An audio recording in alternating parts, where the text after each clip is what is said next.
are you going to MDC? Not anymore. I was planning on it and I backed out of it. Yeah. Well, I'm going. I'm gonna put that on the list too. I really wanted to go, and then I started this job, and I felt weird taking time off, like 8 weeks into being at a new place. But I will definitely be going to NAB and half res still, and I'm gonna try and do Graph. Maybe I don't like. I kind of want to go to Graph, but it's gonna be in DC next year, so like I may as well just wait till I can drive right to it. Yeah. All right. Well, we're live up on the stream. The messages should be coming in here. What do we get here before? We got sup fam. Got Mark. What's up, Mark? Pedro. Them key switches. What are those key switches you're using? I'm on a Razer clickety-clack keyboard. I am on just like a generic Logitech, but it's mechanical keyboard because I can't stand anything else anymore. Mm-hmm. Matt says greetings from Disney World. Jerk. All right. All right, so I'm going to start rolling. I don't know if you want to start your rolling over or not. I know you hit record a long time ago. But... Yeah, I'll delete that out and restart. Oh yeah, they said they needed to see the double shaved head. We can do that before we start. Sure. I'm actually growing hair back now. Yeah, I've shaved mine twice, so this is the second time it's grown out, and it's growing really fast. But yeah, mine was growing really fast, and I feel like in the last couple of days it's slowed down a little bit. But... I should put this on before the headphones. Hold on.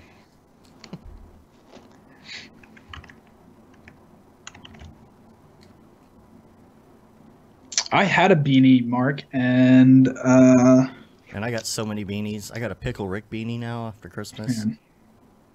Pickle Rick? Yeah. I got this hat for Christmas, and so now I feel obligated to wear it.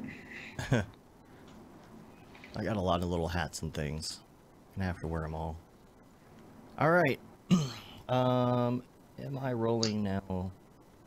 Yes. Check. I'm rolling, and I got my notes. And, yeah, I think we're good. You rolling? Yeah, we're doing the clap. Yeah. Here we go. 1, 2, 3. Ooh, that was pretty good. I don't know if it came in that way across the stream, but on Skype it was good. Yeah. All right. All right, let's get going. I feel like I'm forgetting something, but everything's rolling, so... Whatevs. All right. What up, bros? Welcome to another Brograph Brocast. I'm Dave. I'm Liam. And Brograph is a supplement to our site, Brograph.com, which is a motion graphics tutorial site with tutorials, plugins, podcasts, and other Mograph stuff. And on the show, we talk about everything ranging from motion graphics to Cinema 4D, After Effects, plugins, render engines, doing business, doing taxes, being a contractor, or working for the man. And you can email us, brograph@brograph.com. Let us know what you think about the show. Let us know if you have any questions, comments, topic ideas. We love to hear from you. This week, that's right, you're not seeing double. Liam's here. And Matt is in Disney World having all sorts of fun without us. And so we're doing our own thing here. So. Yeah, I'm a little envious. I think I might actually try and go to Disney this year. I've been saving up because I haven't been back in like 2 years. Mm-hmm. So maybe I'll go out. I haven't been in a while and I really want to go again. So but Matt goes all the time. He's like, I feel Mr. like Disney. Like every quarter, doesn't he go? Or like every 6 months or something? It's pretty often. Yeah. So, and he goes for New Year's a lot, so that's got to be fun. I bet they have a good fireworks show. So, it's a new year. We've got a lot of things to talk about moving forward. We got a lot of things going on and a lot of events to talk about. I should have just put me in both boxes. See, we could have... You wouldn't even have to stream. It would save a lot of bandwidth, right? Yeah, just do audio. Nobody would notice. So the holidays are over. I noticed Jules Urbach went to the North Pole. Did you see that? I didn't see that. Did he post it in... He was posting on Facebook, but like he was super, super close to the North Pole, and it's pretty interesting to see some of his pictures. Like he would post GPS, and I'm like, is the GPS kind of weird up there? And he said, Yeah, it that's got was. to be weird. Yeah. But that's kind of a fun thing to do for Christmas. Go to North Pole. So how does that work for Jules? Because like, isn't Otoy a New Zealand company, but he's LA based, or is he like flying back and forth between New Zealand and then flying up to Antarctica? I think he just Or not Antarctica, the North Pole. yeah, he, I think for the most part stays in LA if I'm not mistaken. I mean, I'm sure he has to go every once in a while, but that would be probably quite the flight from New Zealand. Yeah, I don't know why he went to the North Pole. If it was just kind of like one of those things where, you know, it's like, hey, what a cool thing to say I've done, you know? I can imagine like saying, hey, I've been to the North Poles, you know, just to be able to say that's kind of cool. But yeah, I was following that. Got a Switch, like we talked about a couple episodes yeah, I got ago. one too. Yep. And we've all gotten Switches, and everybody on the Slack and the gaming channel has posted their Switch player codes. What do you think of it so far?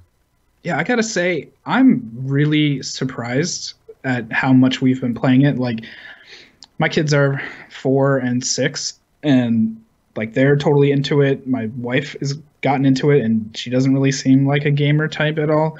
And we've probably been playing like 2 hours at a minimum every day since we got it, just switching games and everything. So it's pretty cool. I like that it's like instant multiplayer as soon as you buy it. Like you break the two controllers apart, and all you really need to do is buy another set, and then you have 4 right there, and it makes it super easy. So I think that's part of the reason why we've been playing so much, is that like nobody ever feels left out. We can just all jump in. But how about you? What do you think of it? My big hands, dude. I have a hard time playing with the little controllers, but I'm doing okay.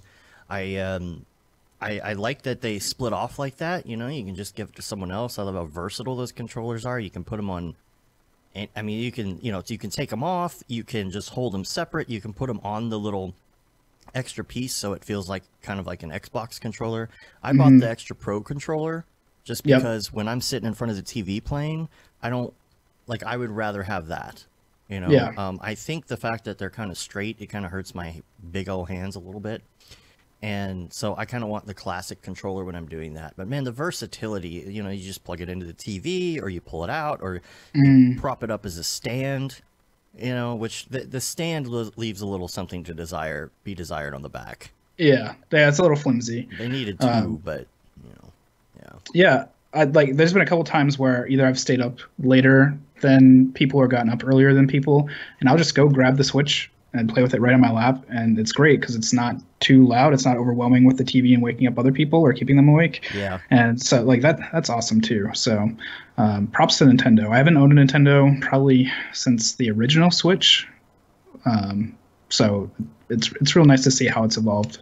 They said that this is like the best-selling console of all time. Yeah, I read somewhere, like, because I was reading through some stock reports since the stock market was doing weird things and up and down, that Nintendo like just like outpacing everyone else. It's funny because it's not like super crazy graphics. It's not 4K. It's not, you know, all of that. Oh, check out the specular on his helmet. No, it's nothing like that. It's just like just for the game fun. That's really all it's about. Yeah, and like I know you guys have been playing Fortnite, and I've played it before too, but even Fortnite on the PC is like that, where it's not graphic heavy at all, and it's just like kind of tuned fun, and you get to hang out with people and play a game. And it makes me wonder, like, are we all putting too much effort into everything? Maybe we need to just like focus on the design and the story and things like that, because you know, Nintendo, it's just all about story and fun, and they're killing it.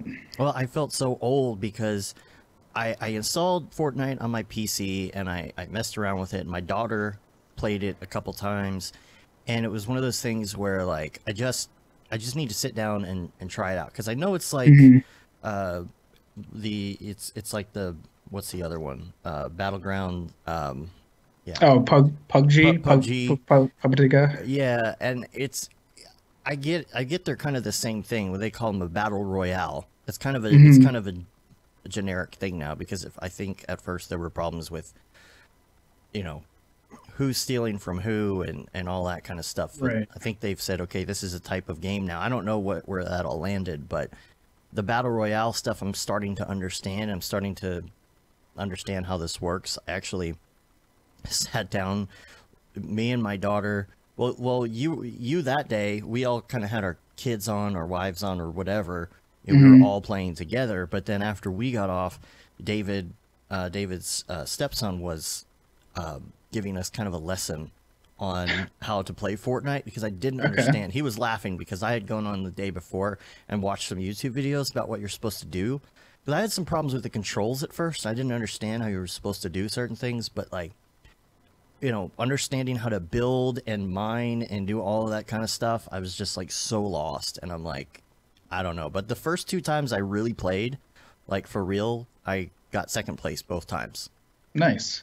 Yeah, like I've played on the PC, and it's fun when I play with other people, but playing by myself solo, it's like I don't really care for it. I would definitely like being in a group and being like, all right, let's go to this place over here and build up a base and hang out.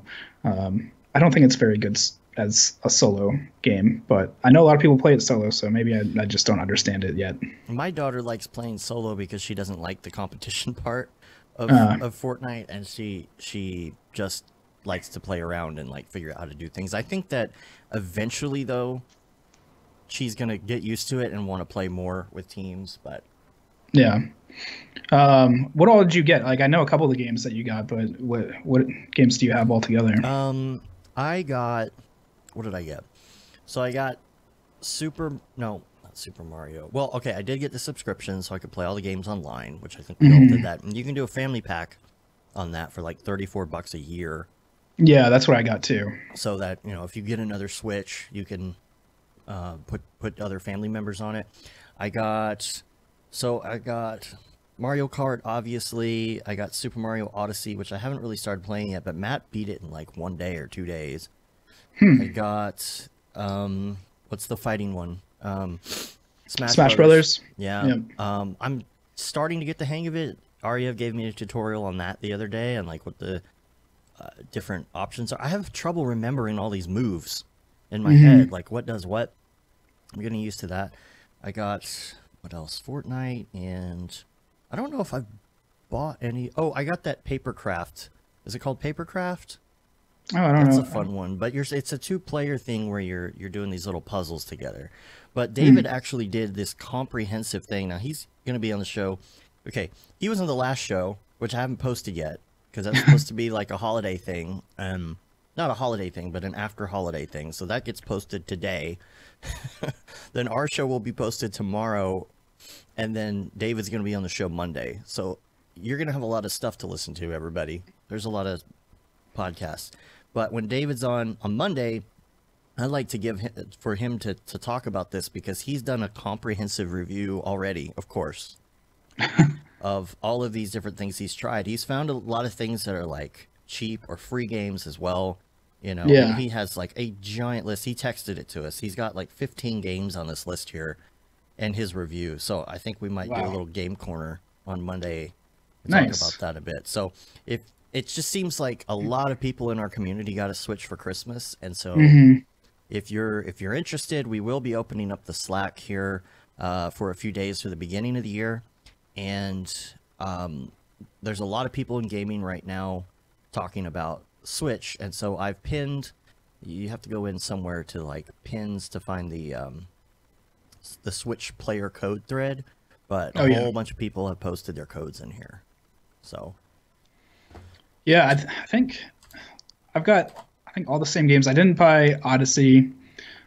Smash Brothers I like a lot. We've been playing that, and I've unlocked all the characters already. That's pretty fast to do once you figure out how to do it. I've been playing Dead Cells, which is a downloadable game. Like that has been my life. It's kind of like Castlevania meets like Diablo 3 a little bit, but it's all procedural. So like every time you die, it regenerates the level. And you start off with the equipment and stats that you have been gaining along the way. But if you play through a level again, it's like 99% different than any other time that you've gone through it before. So that makes it fun. And I guess Mario Kart. I can't stop playing Mario Kart. Yeah, my wife is obsessed with it. She's like, I have to get first place. And I was like, you've gotten first place. Like, it's Oh, okay. I She's know. like, I have to get first place on all of them. Like, Yeah, I'm the okay. same way. And I get so frustrated because I get pretty decent, and then I'm in first place like 99% of the race, and then at the end you start getting hit by everybody. You Yeah, die. like every blue shell and like a red shell right after that, and then a bullet comes by. Yeah, it's terrible. Yeah, and then you're like, oh, I got 8th place after being in first place the whole time. Yeah. Jerks. Yeah, some of those are really annoying. The ink is really annoying, and the thing where it hits you when you turn little is so annoying. The ink, man, it takes up so much of the screen. Like it, and it lasts forever. Like, it'd be one thing if it was just like there and quick and went away, but the amount of real estate that it requires and just like waiting for it to go away. Like, I know. Come on, it's like the worst thing. It's a little that's too long. implemented. I Yeah. wish they would just change it a little bit. But, Yeah. All right, so maybe we can talk graphics a little. No, actually, I got more Christmas stuff to talk about because we got stuff for Christmas. I got a Bluetooth cup. Yeah. It's a Bluetooth warming cup. It's called Ember, and it's really cool because even when it's not on the charger, it still warms.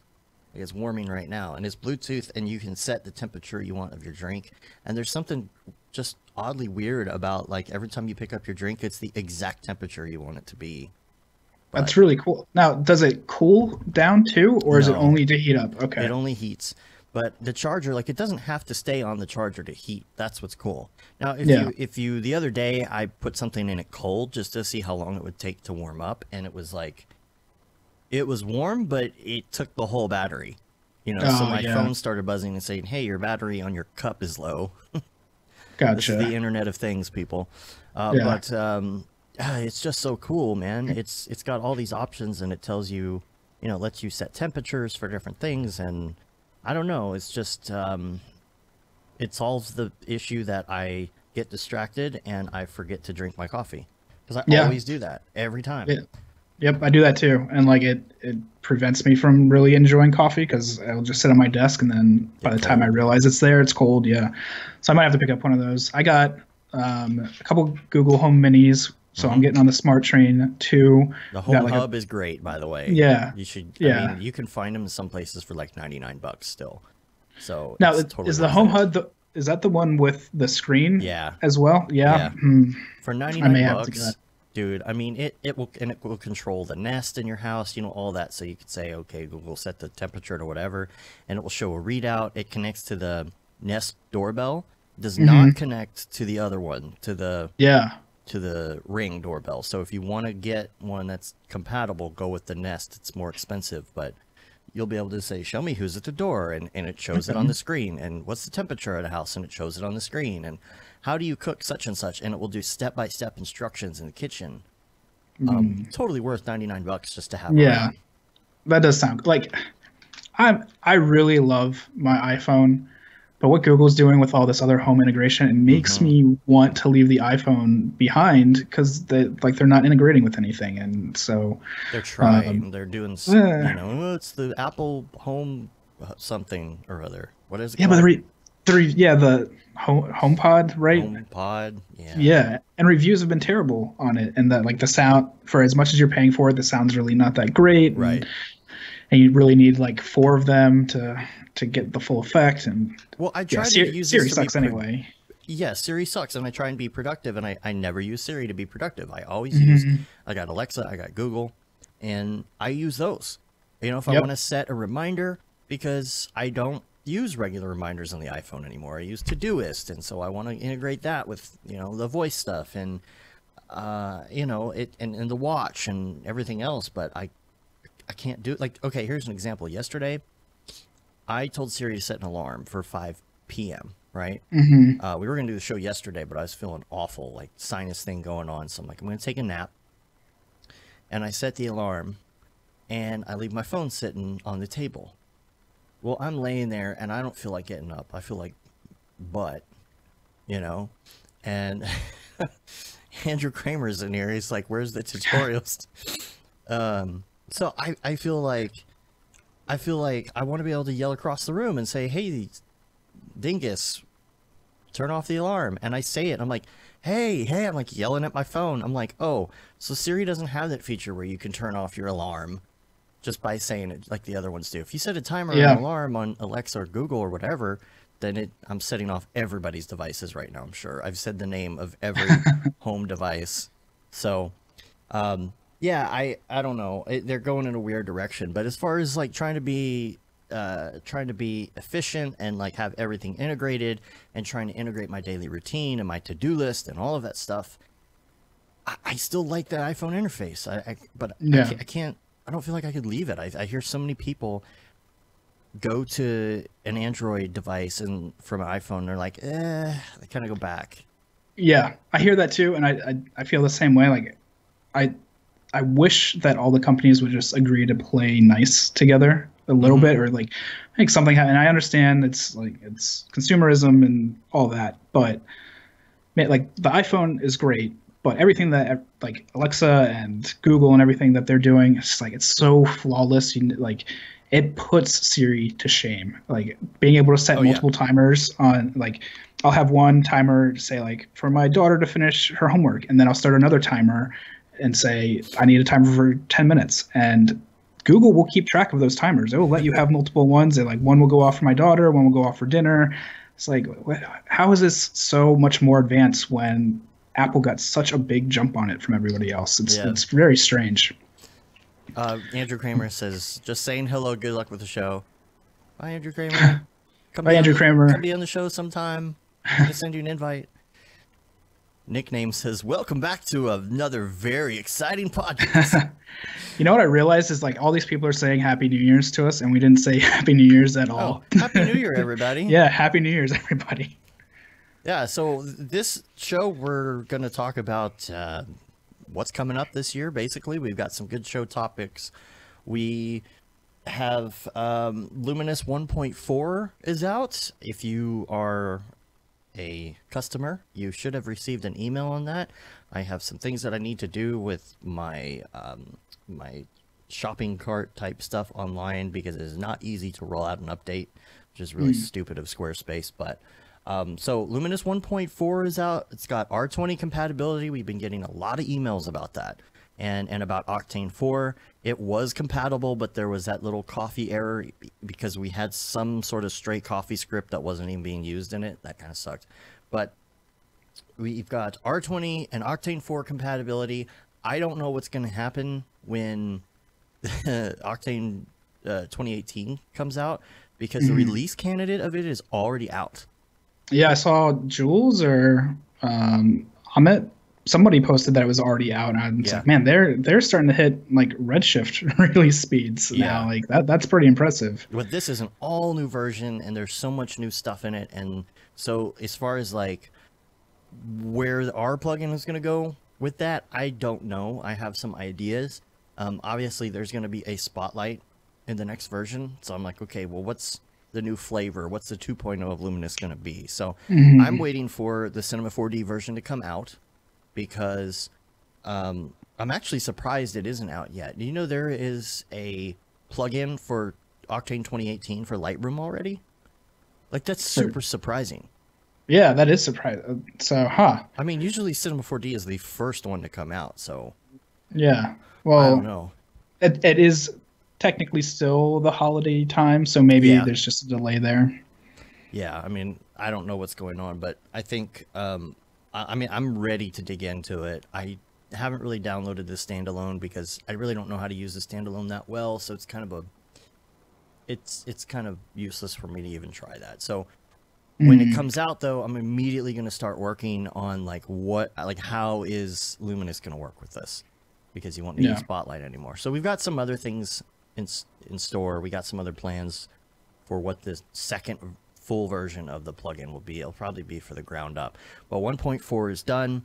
The R20 compatibility, Octane 4 compatibility. I added a separate visibility control for editor and renderer, because one of the super annoying things about it, which I even noticed, is you can't turn off the lights the way that I had it set up. You couldn't turn them off in the viewport. So if you had like 100 spotlights in your scene, it was super annoying. So that's fixed.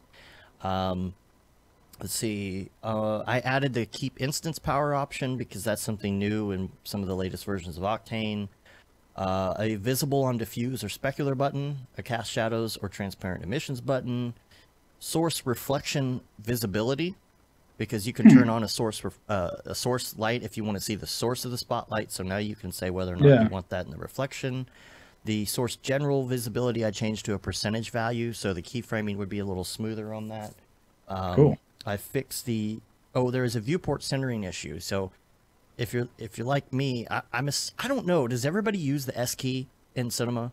Because like I obsessively use the S key like constantly. No, I don't even know what it does. This is going to be a new thing for me. S key is like the button I use the most in Cinema 4D because when you hit S, it centers your object that you're on. Now I set up my Cinema 4D a little bit different because I like to rotate around the object, not around the cursor. Yeah, I do that too. They switched that at some point, and that annoyed the crap out of me, so I always put it back.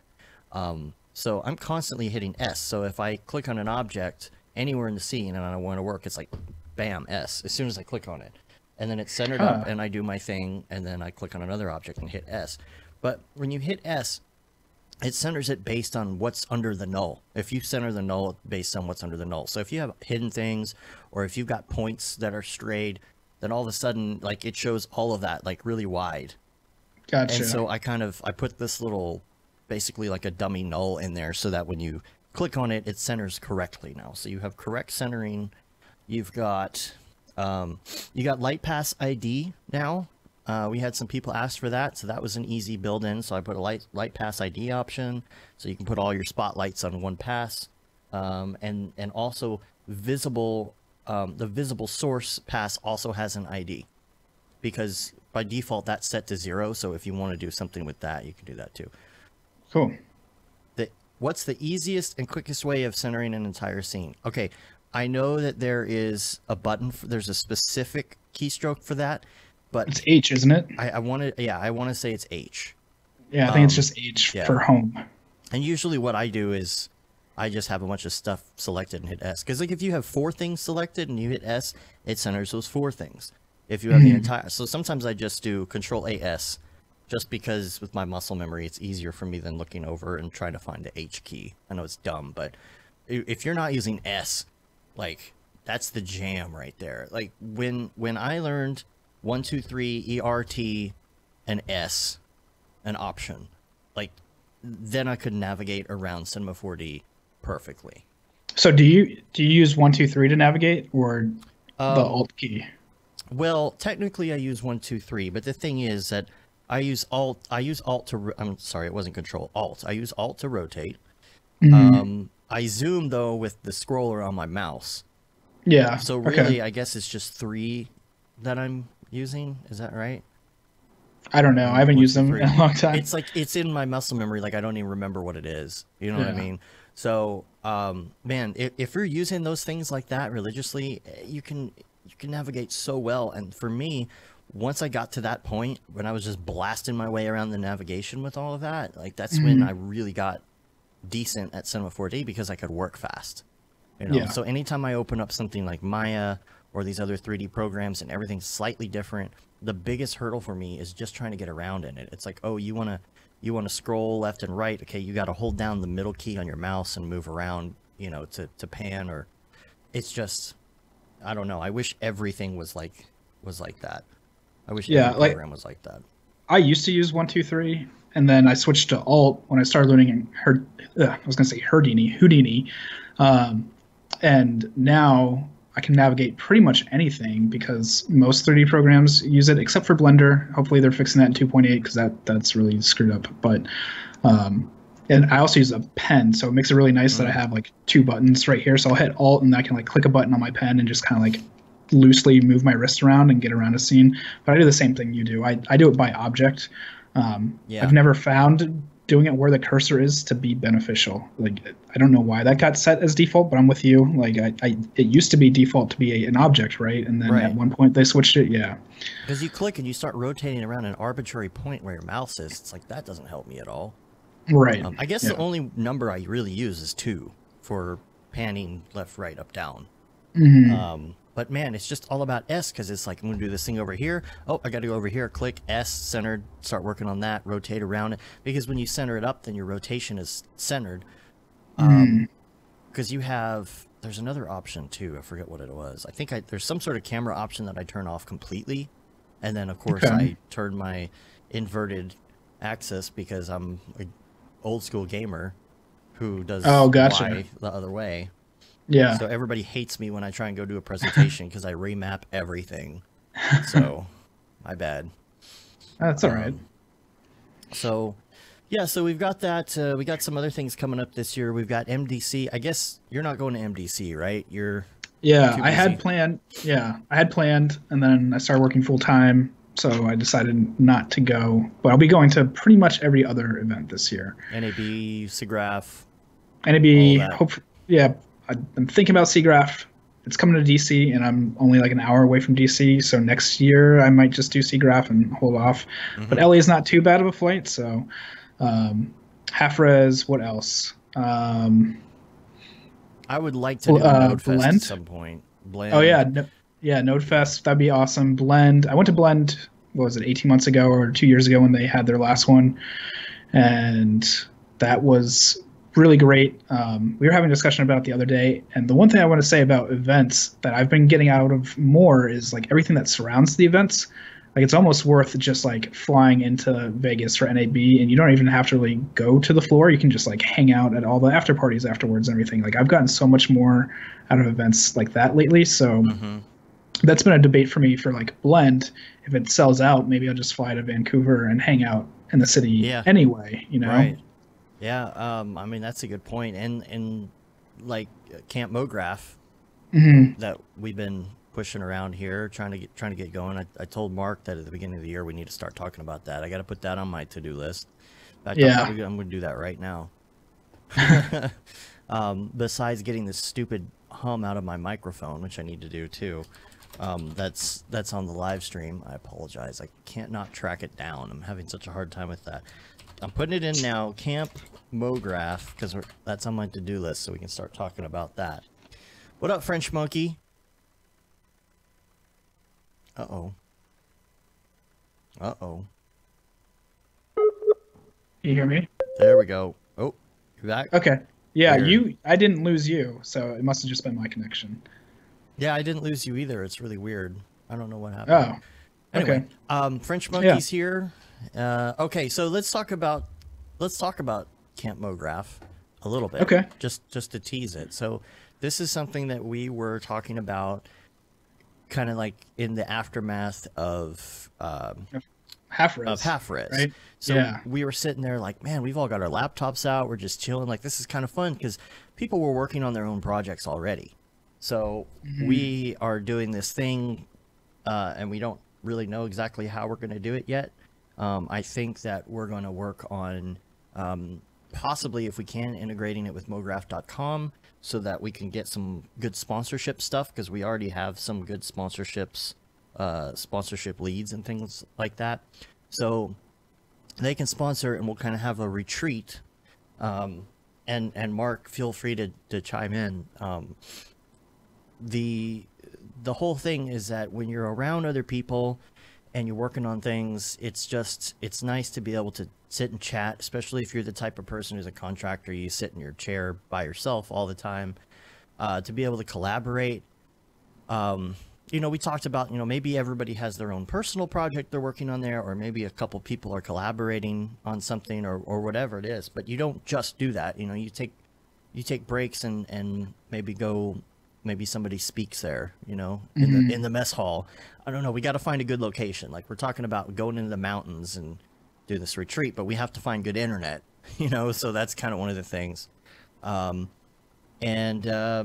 but it's going to be a really cool little get together with a bunch of people, and it will be kind of like going to camp when you're a kid, Yeah, I think we had discussed like having almost like activity set up that you would have at camp to go connect with people. So instead of just like going and listening to people talk, maybe go spend 2 hours doing archery in the morning, and then like potato sack race. Yeah, right. Go do a potato sack race, go to a mess hall afterwards, get some lunch. Maybe that evening you go listen to somebody talk. But, a couple hours in the morning for an activity, get some lunch. Maybe in the afternoon you have time to devote towards personal projects. And then evening would just be like chill. Like, let's go drink beers and listen to people talk. Yeah, and if we can, make it work, we'll have some sort of catering or something to where, they just show up and kind of set up some food for us. And so, like, if you're working or whatever and you want to eat, you can. If you don't, you can wait because it'll just kind of be out or whatever. And get them to stock beers for us and all that kind of stuff. Mark says it's essentially going with a bunch of Mograph people to the woods, hang out, fish, hang around a campfire, and being able to hang out and not really have anything to do. So the whole thing is that you try and split the times. It's not like you're working the whole time.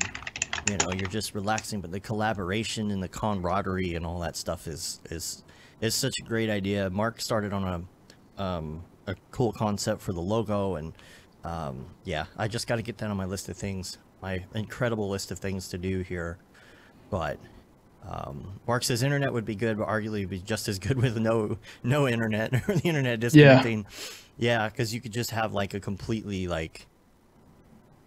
quiet day. But what happens is you're working on a project and you need a piece of clip art or vector art, and then you're like, oh crap. But let's see. So MDC, I will be going to MDC. If you're going to MDC, please get in the Slack and let's talk about it a little bit in the in the events. What is it called? I think it's just events, isn't it? Movents or something. Or did they just change it to just events? I don't know. Yeah, I think it's just events. It's just events. Yeah.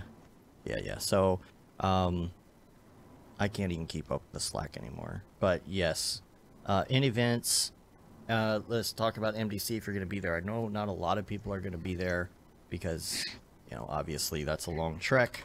Unless you're from the area, I'm assuming there's going to be some people that are there from maybe like Germany and stuff. Yeah, I've had some people in Europe hit me up on LinkedIn because they saw on the MDC Facebook group that I was going to be going. I was like, sorry, I'm not going. Like, oh, we really want to meet you. That's why I had you on LinkedIn. And I was like, okay, well, maybe another time. Yeah. But yeah, I know like Golden Wolf is like one of the main presenters or sponsors of that, and there's a couple other really great speakers. So if I could go, I would. It's just timing changed. It said that Paul Babb was going on the thing. Oh, really? Yeah, I need to look it up. I wonder how many people just say like they're going and then they don't necessarily sign up for it. Let's see. Because see, it says you're going. I can't tell who. Oh, well, Andy Needham's going. Paul Babb is interested. Mitch Myers is interested. There's quite a few people going here. So, I think French Monkey going. I know he's watching right now. So, all right. MDC, YouTube. Let's talk about YouTube Studio Beta because we've been both messing with that, and it's kind of a mess. Yeah, so I mean, I haven't really done any streams lately because I've been so busy, but the last couple times that I've logged in to do them, I've now somehow gotten stuck in the beta, or YouTube just automatically put me into the beta and I need to switch out to classic. Yeah. But man, it's terrible. Like, not like terrible as in it's slow, but like just navigation wise and user experience wise, I have no idea how to get around it. And it always takes me an extra 10 or 15 minutes to find my stream link and this and that. And I'm not really sure why they're doing it. I think a lot of people in our industry are getting more into streaming now and doing tutorials and all that kind of stuff. And, I don't know how I feel all about that because there's not a lot of stuff you really need to use in YouTube. It's just the vehicle for starting the stream. And for me, I do all my other stuff in other apps or in the streaming software or whatever, and so I don't know. Maybe it works for some people, but sometimes I feel like they're trying too hard in certain areas and not concentrating on like what they should be concentrating on. And their support isn't great either. I mean, you should see this email chain that I've got with YouTube right now. It's like, this should be the simplest thing ever. but it's not. So we did, Yeah. we reconfigured some stuff, and something changed with YouTube and streaming. And so I had to kind of reconfigure my YouTube settings and all of that stuff. And we recorded a show, and and this was, I don't know, a month ago. And it marked it, like it disappeared for me, and I couldn't find it. Like the only way I could find my video, wasn't on my video list. The only way I could find it is by the link that I had. And then I could edit it, and I'm like, what's going on? So I contact YouTube support, and after like 4, 5, 6 emails, they're like, well, the problem is that it's there. You just have 500 and something videos, and you posted this 3 years ago. I'm like, no, I posted it like last week. Yeah. So it's not from 3 years ago. And they're like, well, it's because when you set up the stream, it was 3 years ago. I'm like, I guarantee you I didn't set up the stream 3 years ago. Right. I stream every week. Okay, well, we'll go to tier 2 tech support, and they come back and they're like, well, we've just concluded that there is no bug. I'm like, what do you mean there is no bug? I streamed 3 weeks ago. It posted it 3 years ago. There is a bug. I'm sorry, but that's all the information I have right now. I gave you all the information. I'm like, but you didn't solve the problem. You know how to take the support ticket. You just don't know how to fix it. Right. And I'm like, what do I... And so, like, the conclusion is nothing. The conclusion is the date's wrong. We can't change it. We don't have a way to change it. Your 1-month-old stream says it was recorded 3 years ago. And that's just fine. So, like, their customer support, I mean, it's a free service. I get it. But, Yeah. That's weird. Yeah. David Ariev sent a text from Mograph. We're going to mention Mograph because it's kind of what would you call it? Satirical Twitter account. For motion design. Yeah. It's Moegraph, so Mograph. He said 28 was sick, yo. Slang like 300 ham sams, enough to buy an iMac. Ate out the garb only like 5 times. Got the Red Giant SN. Set like a hundo tasty keys. Purchased the keyframes or die hat. And number 6, got a community site named after me. So that's pretty sick. So, yeah, check out Mograph. And, okay, so tell everybody what you're doing now. Because you've kind of changed your job slightly. You still work from home, right? Yeah, I still work from home. So about, I don't know, 8 or 10 weeks ago, I joined a remote studio agency. Like everybody in the company is remote. There's 35 of us. They are more of a traditional design and web team, but they won a contract that required them to start a video team. Or animation motion design team. So I'm their first hire for that. And I have roughly 12 videos that I'm working on at the moment that have to be delivered in the first week of March. But there's delays happening because of things in the United States that are happening. So we may be cutting back on some of that, but thanks so yeah, God. So yeah, pretty much nothing has changed like lifestyle wise because it's all remote and I can set my own hours and do things as I need to do them as long as I'm getting the work done. But yeah, I am back to working for the man, but I'm actually still freelancing a little bit too because I still have clients hitting me up. So nothing changed there as far as like needing to close my company or anything. They said I could keep freelancing and keep doing what I was doing. So that's pretty cool. It's a really cool deal. Yeah, especially like we're mostly doing a lot of 2D work right now, and I really like focusing on 3D, so that kind of scratches the itch a little bit, being able to still take on 3D clients.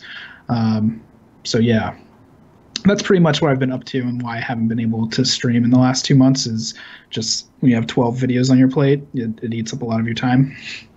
Yeah, and that was going to be my next thing. I was going to ask you about the streaming. Like, are you... Because we were doing like every other Thursday for a while. Are you planning on rolling that back out in the new year? Is it going to be a while or? Yeah, I want to roll it back out. I have like 3 scene files I set up for tutorials that I want to do. Because there's a lot of stuff that has happened since I started doing Redshift streaming, but also a lot of stuff I didn't cover. Like I covered a lot of like, this is how you get into Redshift and get going, but not any like nitty gritty details of how to use object IDs and things like that, and how you can control shaders or like set up one shader that controls like 10 different objects in a scene. So specifically, like that's one of the tutorials I have set up that I just haven't recorded yet, is, you know, having just one material inside Redshift, but because you can access Expresso and Redshift object IDs and everything, you can actually control 5 different, say, iterations of a car, and they each are a different color based in that one shader. And then if you need to change the noise on one shader and make it a little bit more grungy and have a car that's more grungy, then you can just do it right in there, and it affects that one car because it's pulling all the procedural ID numbers. So just like more advanced stuff like that. But as far as kind of like that too, because I did a highway scene where you did different colors for different cars, and there's a lot of instancing involved, because obviously you're making a highway. You can't have only but a handful of actual different models of cars without just going without the computer exploding on you. But you know, it's like I've got like 8 different 1.5 million poly cars. I think that's all I can deal with. But yeah, I should kind of do the same thing and show here's how I did color instancing. You know, and tried to add variety to a highway using only like 8 cars. Right. You know? Yeah, it's pretty awesome. Just how detailed you can get with some of the technical stuff. So that's part of my plan, is to definitely start rolling some more out. Streaming wise, man, I would love to get into it again. Just like sometimes at the end of the day, I'm so exhausted. I'm hoping that come March, after this big delivery, that will free up my time again, because it really kind of sucked timing wise for setting up the new season. Because I had rolled out season 2 of streaming, and I think I got like 2 or 3 you done. didn't get that far in yet, and then you got this deal. Well, yeah, so I got signed on for this new company, plus I think Thanksgiving came around, so like we were pretty much timing wise, it didn't work out then, so we lost the month of November. And then December, of course, is December, so it's just like holiday nonstop. So now here we are in the new year. So it's not going away, and I'm still getting a lot of new subscribers too. So thanks everybody who's still subscribing and like commenting on stuff and finding these videos. I just haven't had time, so I will make time. Well, I get questions because you stream on our channel simultaneously. A lot of questions in our comments too. You might have to take a look, because there's some stuff I don't know the answer to, you know, on some of your videos on there. But you're still doing the Monday meeting with Mark every week. That starts back up this next Monday, right? Yeah, is that the 7th? It is the 7th, I believe. 7th, yeah. So that'll be starting back up. We took 2 weeks off for the holiday, but that's been awesome. I think the max that we've had so far is like close to 60 or 70 participating at one time, but on average now we're getting about like 30 to 40 a week, depending on what the topic is and if we promote it beforehand. So that's really awesome. I know we never planned on doing anything like big like this. It's kind of come together naturally. It was also a result of Half Res and just talking about doing something there. But we've already got plans and like calendar stuff laid out. I know this coming Monday we're going to be talking about 2019 and setting goals. We're going to start doing like a monthly challenge, I guess is the right word, but it's not going to be like where GSG does it and it's always creative. So this month we're going to do setting goals. If you haven't already set goals, you can join in the call, and we'll have a challenge, and then we'll follow up in February and see what goals people set. And then in February, I've already got stuff marked down for a February challenge, and then March, just to give a little teaser, I've got marked as a reel review. So we're going to have a set time to have people, like submit your reels, come hang out, and we'll have everybody that's chatting that day start talking about your reel. Because March, that gives people like a little bit of time to get through taxes and everything and put together a reel, hopefully. Yeah. So March 15th, y'all.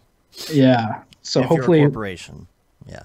Yeah. And well, I mean, even April, not too far after for personal taxes. So, um, so yeah, we've got a couple guests lined up. I know that Mark was talking to David about coming on and doing a breakdown or just talking about process or showing off all of his GPUs or something.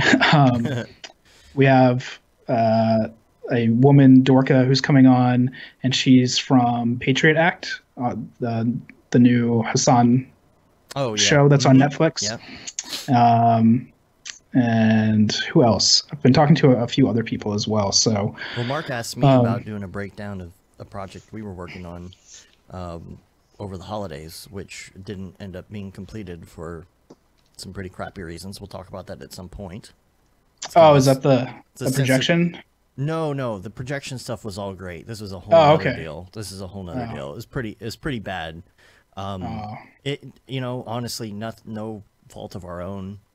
But it just kind of taught us some things that we can take into our next project, into the future. And I do want to talk about lessons learned at that point, because originally, it was going really well, and I wanted to do a breakdown, and I wanted to do like a post-mortem about everything that we learned, and working on this, because it was rather detailed and had a lot of people working on it, and so it was a project management thing, which was going really well, except the client's client shut down the production in the middle of it, and so it became a big mess. So that's terrible. I was telling you before we started recording, I'm kind of dealing with that right now. I'm just frozen, and I can't do anything until things start moving again. Yeah, we might have to talk about it after the show, because I think it'll be a really good topic for later on. But we do have some guests lined up as well. We've been talking to a lot of people in the new year. I can tell you for sure, David's going to be on this Monday. Andy Needham's going to be on the following Monday. Nice. We don't have anybody lined up for the next week yet, but Sabor is going to be on after I get back from MDC on February 1st. Who else do we have?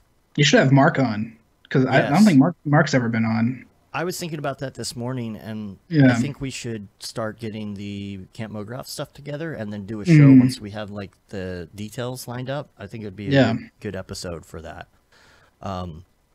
Phil Roberts, Raid Zero, he's going to be on February 4th. Caitlin Kaju is going to be on again on the 11th. Cool. Bhatki Patel is going to be on March 4th. So we got some good people lined up, and we got some others we're talking to, but we don't have the exact dates. If you ever want to look, there's a really crappy calendar under extras on Brograph.com. You can click on podcast schedule, and you can see when we're doing the show and who's going to be on and whatnot. Now, the time says 11:30, but that's the time we get everybody to sign on so we can get going. So, so I'm looking forward to that. It's every Monday at 9 Central. Yeah, right. 10 a.m. Eastern.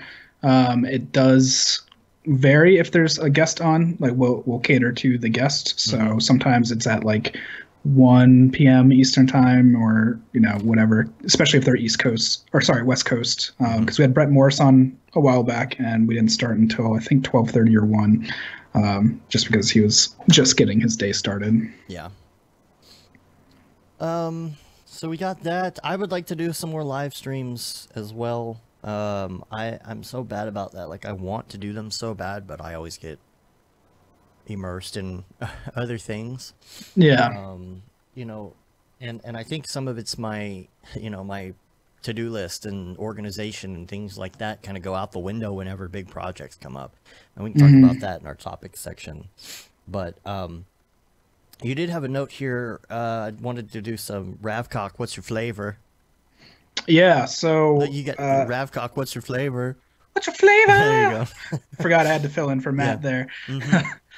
So I guess it was just around the holiday stream that you guys were doing that Redshift rolled out PostFX to match their release build as well. So I think it was a little bit confusing when they rolled it out, because they were like, it matches our release build. So I thought that meant they were merging them, and now PostFX is built into the official candidate, but it just matches the official candidate. They're still calling PostFX I guess a beta, kind of like what they did when they first released Redshift for Cinema 4D, where they just kept it beta for a long time.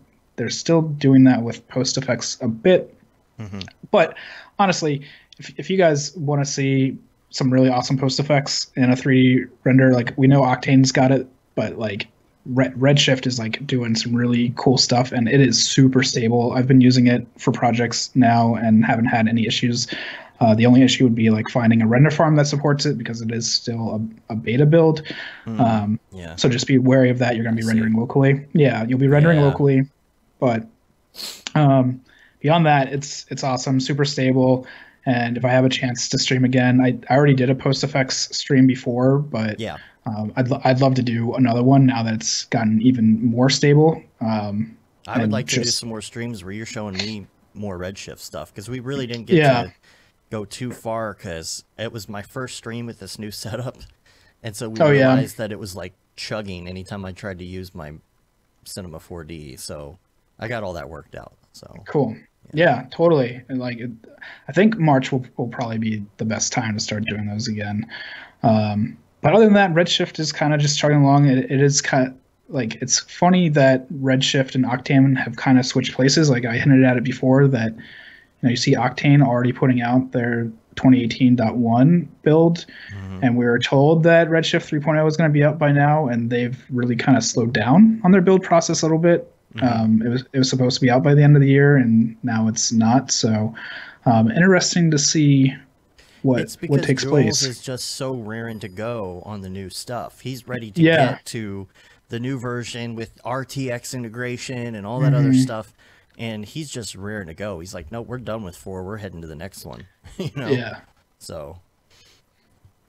Yeah, but yeah, outside of that for Redshift, there's not much new in the news unless you're like really following along with all the like little nitty gritty technical things that they've been rolling out, like individual node updates and things like that. But it's not going to affect overall performance at all, like post effects is. So I gotta say, hold on, I'm texting people right now. Oh yeah. So he starts sending me. So if you saw the Christmas episode live, we had a picture of Beeple on the desk. Next to me, like really small. And so he starts sending me these progressive texts. You know, when you do the photo and each one zooms in a little more and a little more and a little more. He's sending me that, and it's just zooming in to his picture on the desk. And he's cracking up. I'm like, I was wondering when you would notice that. Anyway, sorry. Went down a rabbit hole there.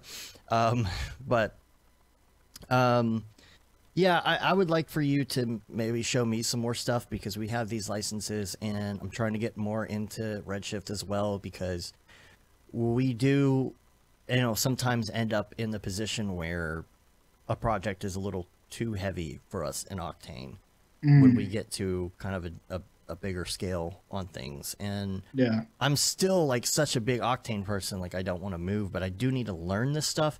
And it's also good because sometimes we get Redshift projects that come in the door, and it's not like I can't work my way through them, but like I just don't have the experience in it to really be just like all over it the way I am with Octane, so I just need more practice. I feel that way with going back to Octane now. Like I used it for a long time, but then you get out of it and you start messing around with other render engines, or like it's kind of even with like using Photoshop or Illustrator to that sense. Like you get out of it for a while and you just forget where things are, and you forget keyboard shortcuts. So it's totally understandable. Photoshop, I'm kind of like that because I got really, really, really good at Photoshop when I was more of a 2D artist and 2.5D artist, and I was doing a lot of things in Photoshop. But there's so much you just don't need Photoshop for anymore, because you're either doing it in After Effects or you know how to not have to go into Photoshop. And so I'll go back into Photoshop. I'm like, man, I just kind of like, I'm stuck in time, because any new features, whatever, I don't care. It's like, I'm just using the old stuff. So when something moves, I'm like, where is this thing now? But you forget. And I mean, God, it's like Houdini or Nuke. I jump back into those every once in a while, and I'm like, I don't remember how to use any of this. Yeah, and like that same with me for like Fusion, because I don't always need to use Fusion. I like it for compositing 3D, but when I'm doing 2D stuff in After Effects, and then I spend like a month in After Effects, I jump back into Fusion and I'm like, wait, where was this node? What was it called? I know I've done it before. I have to open up old projects and try and figure out how I built something before. So it's just par for the course, I think. There's, I don't know. There's a million things to learn. I always tell myself I'm gonna stop and take that break. You know, that week where I'm just gonna like just schedule to do just this. And I swear every year I say at Christmas, I'm gonna do that. But then there's that weird week in between where you don't know if you're supposed to be working or not or what day it is. Yeah. And I was just kind of burnt out from the year, and I kind of just took some time to sit there and just be lazy, honestly. Yeah. You know, is that a thing? Like, is that a thing? Is that a good thing for refreshing yourself? Like, just don't take a week off to work some more or to learn a new thing. I mean, you can maybe later, but like, is it good to sit and get away from your setup, get away from your desks, get away from immersing yourself in Cinema 4D? Is that a good thing to just not compute for a while? Yeah, I think so. I mean, I do the same thing where it's like, all right, I don't have a project, or a project's not going to start for 2 weeks, so I'm going to hop back in Houdini and start chipping away at that again. But then I just get lazy or even burnt out, like you were saying. Like, man, I really just want to sit down and play video games that I haven't touched in 6 months, or play guitar and mess around with that. You know, just be lazy. And I think it's good for the brain just to kind of relax. And they talk about that when like you get really into like weightlifting, that if you do like 3 months, you should do like 3 months straight of just like really intense working out, that you should do like a week off, or like a staggered week, just to let your muscles relax and know what normal feels like, and then get back into it. So I'm sure it's the same for your brain. That muscle confusion thing, right? Yeah. The quote that I always have to remind myself of is John Lennon, time you enjoy wasting is not wasted time, because I always feel like whenever I am doing nothing, that I'm wasting time. I have that terrible thing in the back of my head that says, you're doing nothing, like Silverwing says here, Raphael,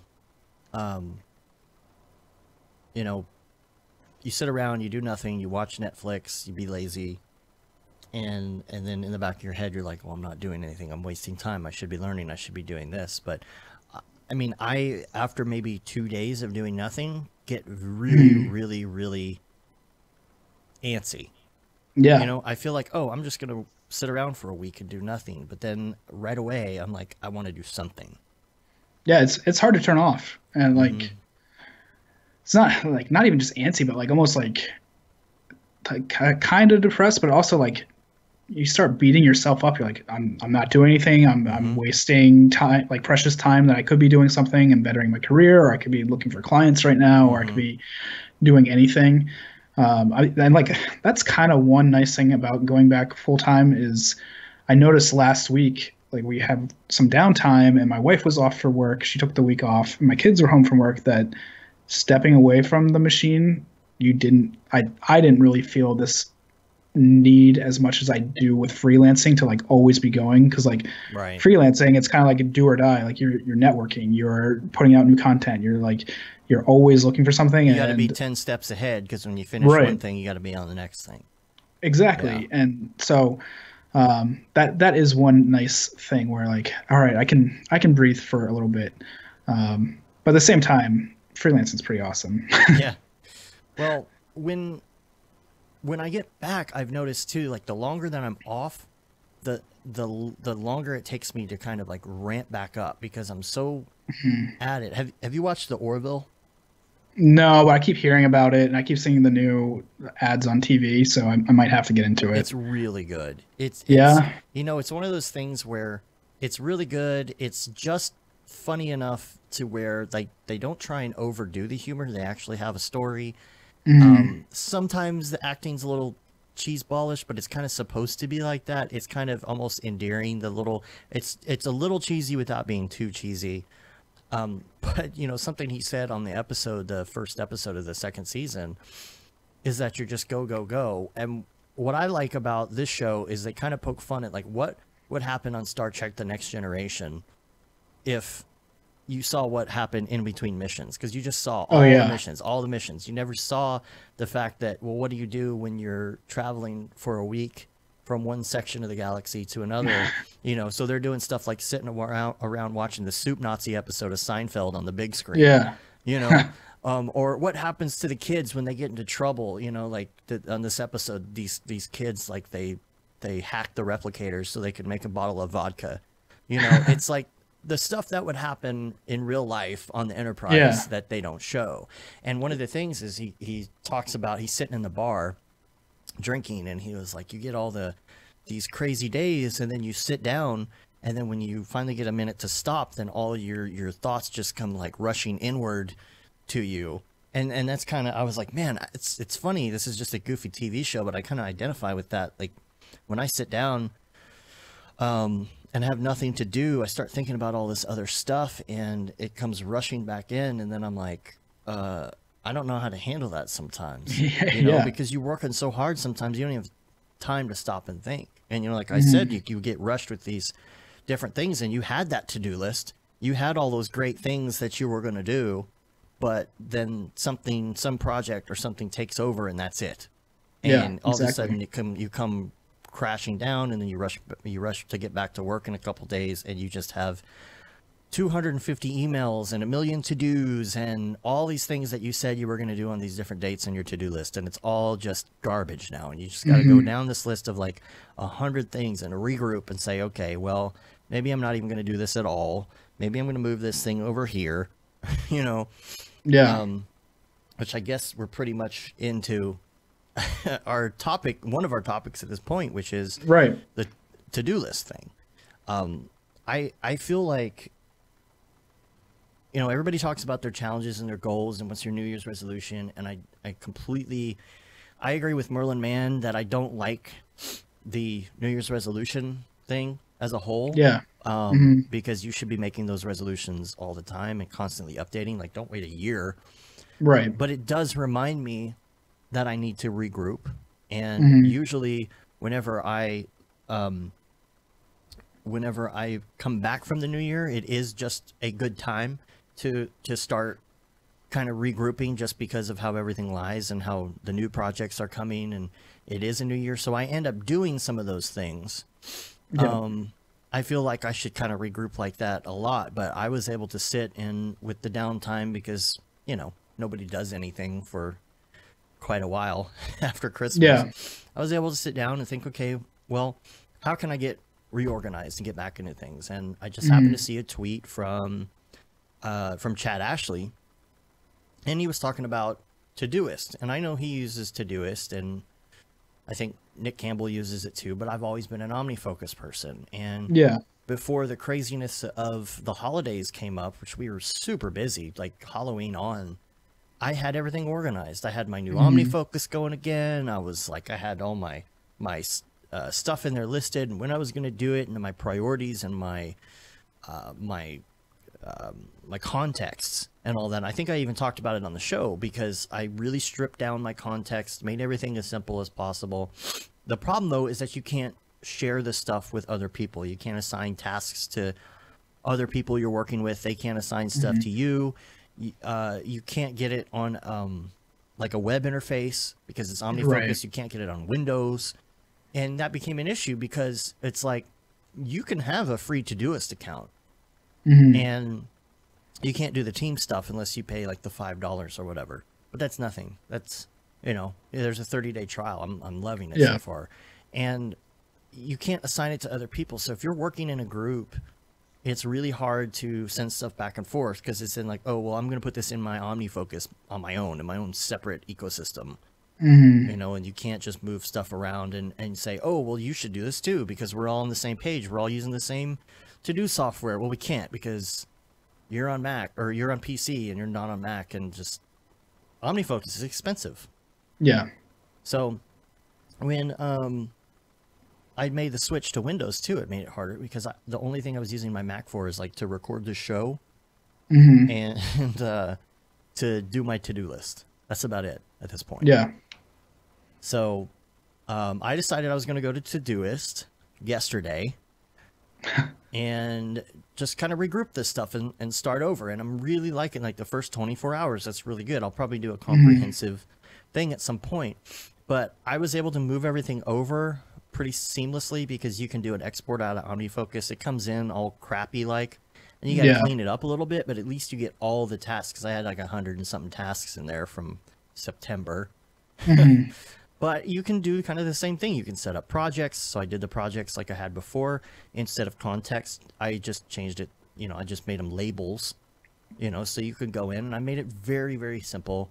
You know, like this is the stuff I do at my desk. You know, I did call it internet because it's always like follow up on this thing or send this thing back on Amazon or cancel this service or whatever it is. And I would write internet, but I changed that to desk because I like a context to say, what can I do at my desk? A separate one for things you need to email and actual work you got to do. But I'm liking it so far. And I feel like it was a good time to do that at the beginning of the year because it's regrouping time. Yeah, I used to use Todoist, and I think it's awesome. But kind of like you were saying a little bit, it was not great with like sharing to multiple people unless you want to pay for it, which, you know, $5 is nothing. So I switched over to Asana for a little while, and that was great because I think you can have up to like 10 people for free, but it's not the same kind of UI as Todoist, which I really liked. It like just how simple Todoist is great. And then lately I've been using Notion, which has been fantastic because you can have pretty much any style that you want. If you want like a card style or a list style, but it also lets you have like a wiki built in. And like there's so many times where like I'd be doing something on my to-do list and like, oh, now I have to go look up Jeff's email and find that in my contacts and like follow up this way, where Notion's like, all right, I have my to-do list here, and then I can easily jump into my wiki contacts and go through that really quickly, pull that out. Or if I need to reference something really quickly, I have it all in one spot. So that's the only benefit that I see of using Notion is that it's a little bit more consolidated. If you have a bunch of information floating around or you're working with a bunch of people, like if you have like file structure naming conventions that you want to use, so you can have it right there and you can just share it to someone, while, you know, Todoist is just for the tasks. So right. I mean, I'm using the comments a little bit. Like not like Matt needed it because he's in Florida, but or wait, is he in Florida or California? Which Disney is he at? Disney World, I think, right? That is Florida, right? Yeah. So I shared show notes with him for this episode because usually we have something on Slack for that, but I like having it in here because I have links from my computer, from my PC. I've got to move them over to my notes on my Mac. I've got stuff from Facebook, links that I save on Facebook, and I can just paste them all in there, and then he can see what I have, you know, which is nice.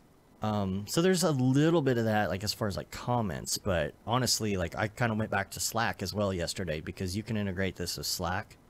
And we've had one for our company, a Slack for our company that we just don't use. And I'm like, okay, I'm going to bring that back up so we can share things like reference files and all that and have different channels for different projects. And I'm just trying to revamp in that aspect, not really resolutions per se, but I feel like having that allows me to be more productive, allows me to say, okay, I'm going to schedule a time for this and this and this. When I was on that week break, I was kind of thinking about this, and I'm like, my main issue is that if I want to do something personal, or even if, you know, a personal project or work on this plugin or whatever it is, I don't schedule it, and that's my problem.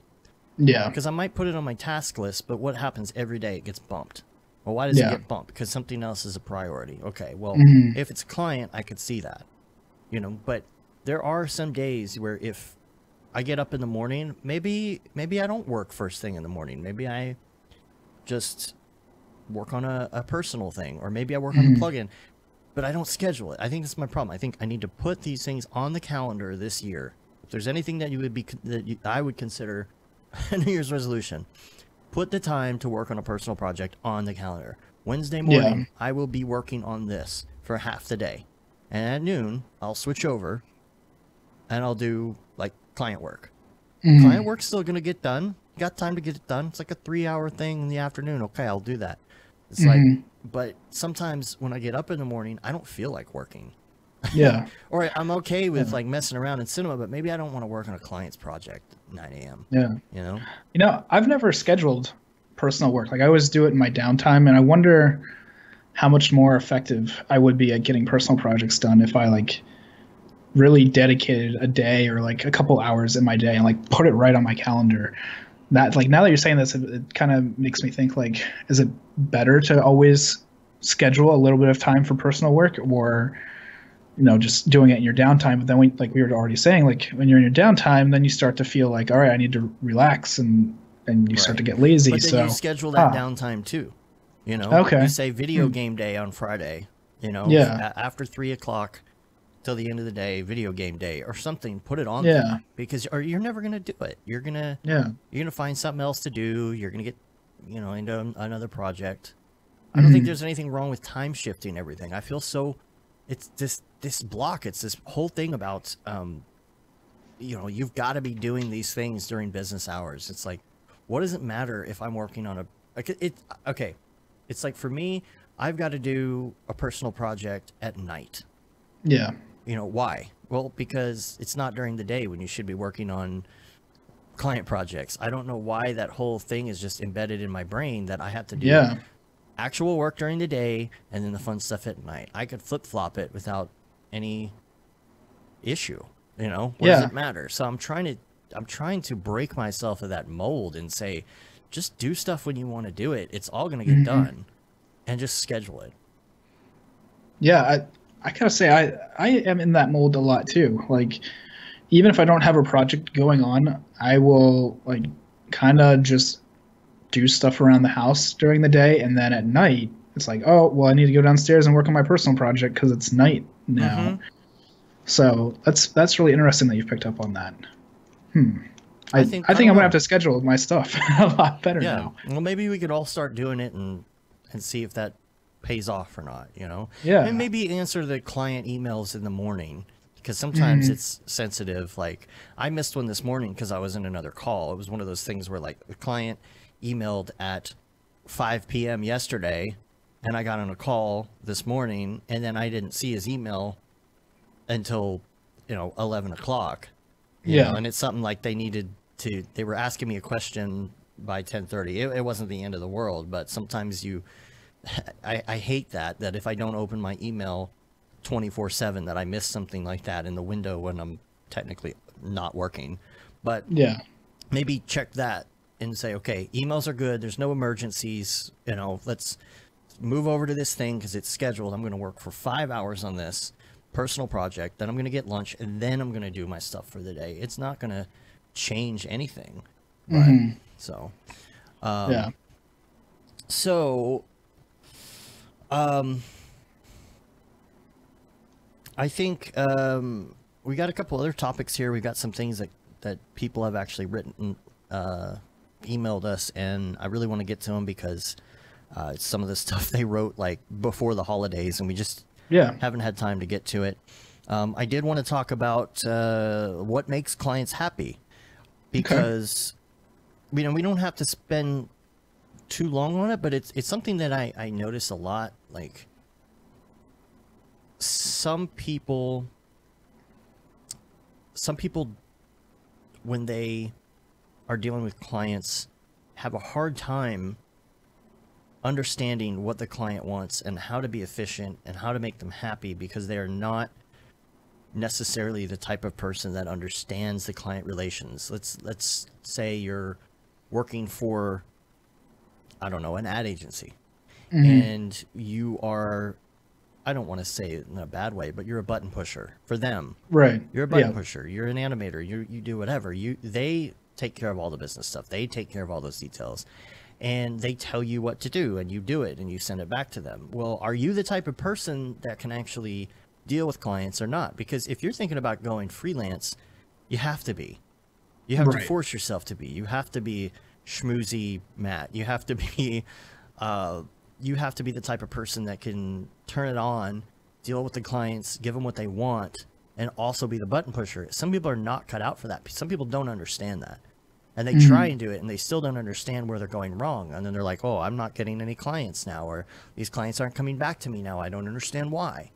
Yeah. And you've got to be the type of person who doesn't bow down to every need of your client in the fact that, like, you're doing more work than you're being paid for and it's not worth the time. You got to be stern in that, and as far as changes and change orders, but you also have to make sure that they are being attended to. And so, things like attention to detail are a really big deal. And I didn't understand this. And years ago, when I was on the road, one of my mentors basically was my boss on the road, even though I was a contractor. But he taught me a lot about attention to detail and making sure that you do everything that you're supposed to do. And, it's because we were in a live environment. And if you screw up, then you're in trouble. And so clients really love that attention to detail, and emails, getting back to them. I hate when I miss an email. Like this morning, I hated that. I had to apologize to the guy, and I don't like to be Mr. Apologize over email all the time guy, because I don't feel like I need to apologize for the fact, like this morning, I don't really need to apologize for the fact that I wasn't working between 5 o'clock yesterday and 10 o'clock today before I got back to my email, because that was my schedule, and we didn't have anything on the schedule for us to talk, and but I still feel bad. I still kind of apologize and say, hey, sorry, like, I got your email from yesterday afternoon as soon as I opened my email the next time. It's not like I ignored you, I just wasn't on my email. I'm not a person who sets my email to ding every time I get an email. That's a terrible way to work, because you are constantly being distracted. Bing, bing, bing, bing, bing. Like, if there's an emergency, I make sure my clients know that if there's an emergency, you need to call me. Because if I close the email and start working on your project for 3 hours, I'm trying to go without distractions to give you your money's worth. Right. You don't want me going back and forth with my other clients for that 3 hours I'm charging you for. I'm trying to go in there and do it the right way, and do it in chunks, or else it's too distracting. It's not multitasking. I don't care what anyone says. There's too much ramp up and ramp down time from going back and forth between emails every time it dings, because it could be something important. It could be a newsletter from Polygon, so I just try and clump that. But I do try and get back to people on emails. I try and have good work ethic. I try and be attentive and be punctual. Like, we're going to do this meeting at this time. I try and be there early, and be on the phone for a conference call exactly the time. It's all of these little things that a lot of people may think, hey, well, that's obvious, but a lot of people might not. Yeah. And they're always late, and people notice that stuff. Yeah. Yeah. I mean, I'm kind of dealing with that now a little bit, because we use Slack to communicate, and because we're remote, people work all different hours, and like, I have to mute Slack on my phone. Otherwise, people are going at like midnight, and it's just like, okay, I know it's for me and it's information for me, but if it's midnight, that probably means they don't really need it. Like you were saying with the person emailing you, and they need it by like 10:30. If they're emailing you that late, if it's that important, then they probably should have called you, so you shouldn't feel that bad about it. But yeah, like I totally have to block out communication. So like when I first get to my desk in the morning, I'll usually block out 30 minutes and just go through email, and then I turn it off for maybe the rest of the day. Maybe I'll check it at lunch. With Slack, same thing. Like I'll do like an hour just like reading through all the threads from work and see if there's anything I need to pick up. And then I'll mute it for like 2 or 3 hours and just work on what I need to work on, and then come back when my notification goes off that the timer's off or the mute's done.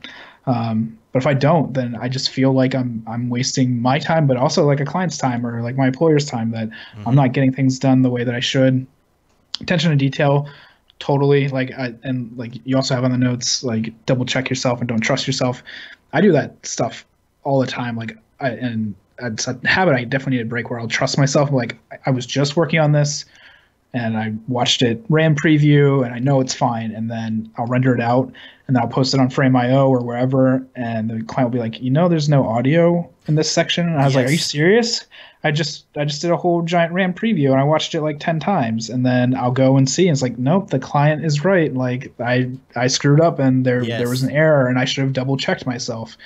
So that's definitely like something I need to work on, is going back and watching a render after it's done, because I trust myself too much there. That's literally, I don't know if you looked at the notes, but that's literally the next thing on my notes. Oh, really? Double checking. Don't trust yourself.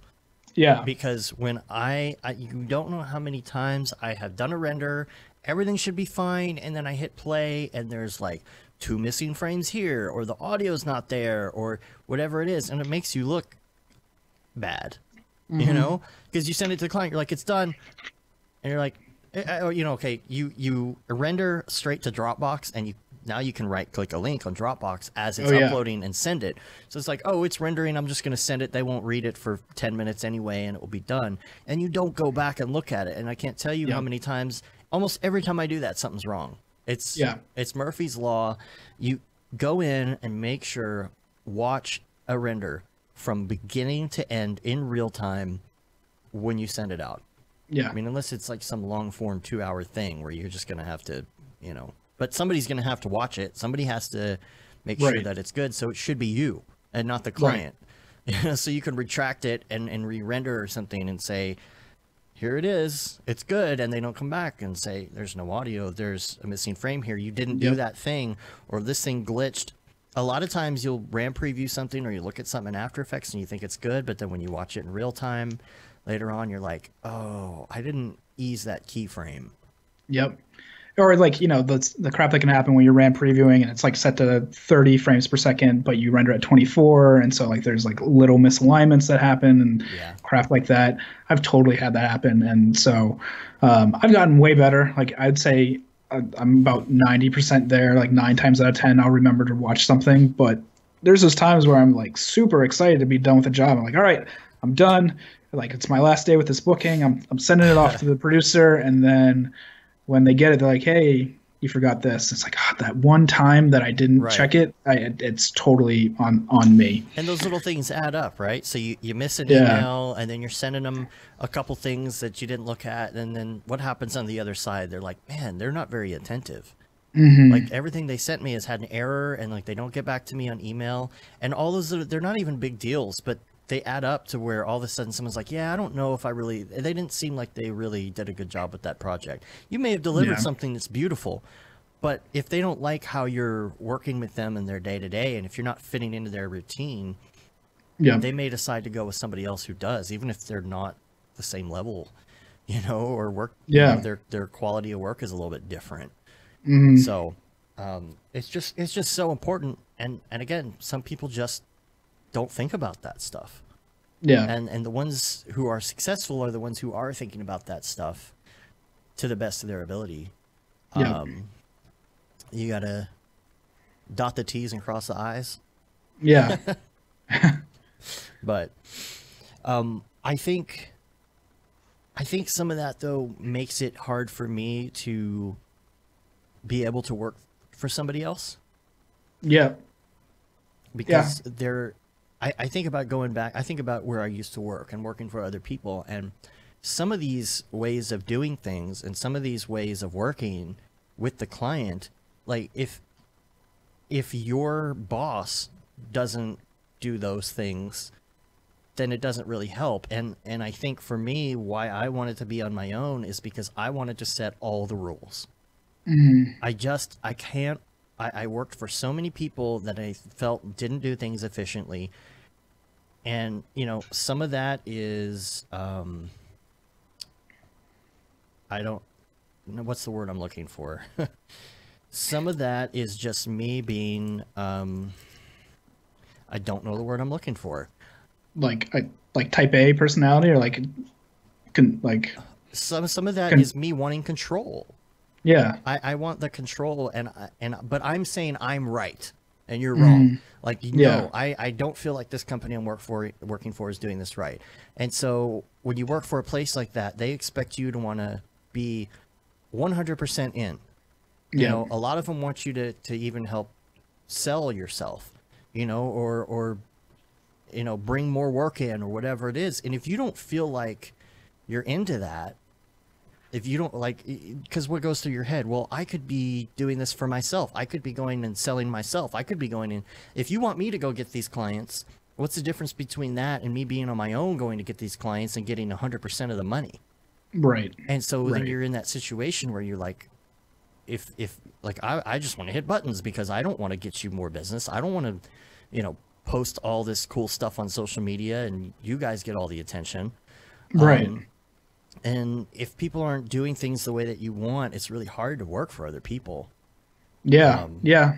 Man, I can relate to that a lot at the moment. Just like I can see it being fine at some places, like take Already Been Chewed. Like when you're doing that level of work, you don't care. Like if they post it on social media, they do whatever with it. Mm-hmm. Like it's just like such a good company to work for that, you know, then you don't care. But then, you know, say they need you to update a reel, or they want to go after a certain client, and then they say, well, you know, we know that you're working on these projects, but we also need you to do some spec work too. I was like, well, then what's the difference between me doing that spec work and going after it myself, and doing it for the company? Like, if you want to get that work, then go sell it, and then we'll do that work. Yeah.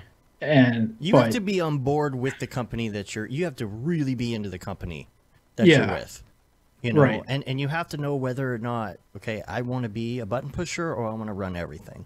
Right. And some people are perfectly content with being the button pusher. Some people are perfectly content with not having to worry about sales and just do the art, which is fine. But if you have that bug that's telling you, no, I want to do stuff this way, I don't feel like this is, then maybe you're not at the right place. I feel like when we did contract work at Already Been Chewed and we really felt the culture, it's like that is a place where you would go and you don't care that you don't own the place. You want to be part of this. You want to be working together. And I think a lot of it is because the way that they work, it's this giant collaborative effort of everybody's talents to make something that you could not make yourself. Mm-hmm. You know, unless you had your own team, which had the same, but if you're not ready to be in that place, like, that's such a great place to work because, okay, this person's good at Houdini, this person's good at particles, you know, maybe you're good at modeling and you give them a model and they do this thing with it. And it's just such a fun group effort. And everybody from the top down understands how it works and understands what it means to do this thing in Cinema 4D, or, you know, how long a project is going to take or whatever. Oh, I lost you again. Let's see if you come back real quick or not, if I set a marker. Oh, there we go. Oh, okay. You're back. Yeah, I don't know. That it was weird because I could hear you fine, and then I think it's just Skype doing. I think it's bandwidth issues. It crapped out. But yeah, it's hard to be in that position and really know. Like, sometimes you have to take a job before you even know if it's going to be something. That you want to do. But yeah, I don't know how it is for other studios. Say like Man versus Machine, if they're the same way where it's really collaborative. But I imagine it is because you don't hear of very many people leaving there. Like I've heard of like a couple of people moving on and things like that, but that's just like people moving on. But otherwise it's just like, that seems like a great place to work. Or like Ranger and Fox, you know, like Brett Morris and everybody, they're slowly starting to ramp up, and people that have freelanced with them, I've heard, is just like, they're an awesome team to work with. And I've worked with Barton on a couple of projects that Already Been Chewed, and it's like, the whole process, even as a remote artist, they're so involved in collaborating that it's like, yeah, of course you want to be doing this work, because not only are you doing it for yourself, but you have other people there like kind of cheering you on, but also relying on you a little bit too. It's like, it's definitely like a team mentality, where like you're all in it together, you're all there to win together. While like you were saying, in some places, like you're kind of just pushing buttons and doing the job to get it done. And, get your paycheck. You know, yeah. And then you're like, man, I would like to do this, this, and this. Even when it's like, I think part of the problem too is the fact that sometimes you know what needs to be involved in getting your name out there or whatever. And if your boss doesn't want to do those things or spend that time, or even if you want to do spec work for the company you're working for, be like, look, if we did this thing and put the spec stuff out there, maybe we could, and they're like, nah, we don't need to do that. And you're like, well, wait a minute. But yeah, we do actually. If you feel like you know more than your boss does, You know, maybe it's just ego, maybe it's not. You know, you have to figure out if you're right or not. But honestly, like, if your ego is like, no, I'm certain of this. Like, I'm certain that this is how this needs to run. And I'm not going to be happy until I am able to do my day like this. Man, it's going to be hard to work for anybody else. Yeah. Like, oh, man. I have to hold my tongue because I don't want to get in trouble. But, like... NDAs all over the place. Yeah. Not just that, but, like, I definitely have experienced that a little bit now with going back full time, where, like, I look at what the goals are for certain things and then how they get executed.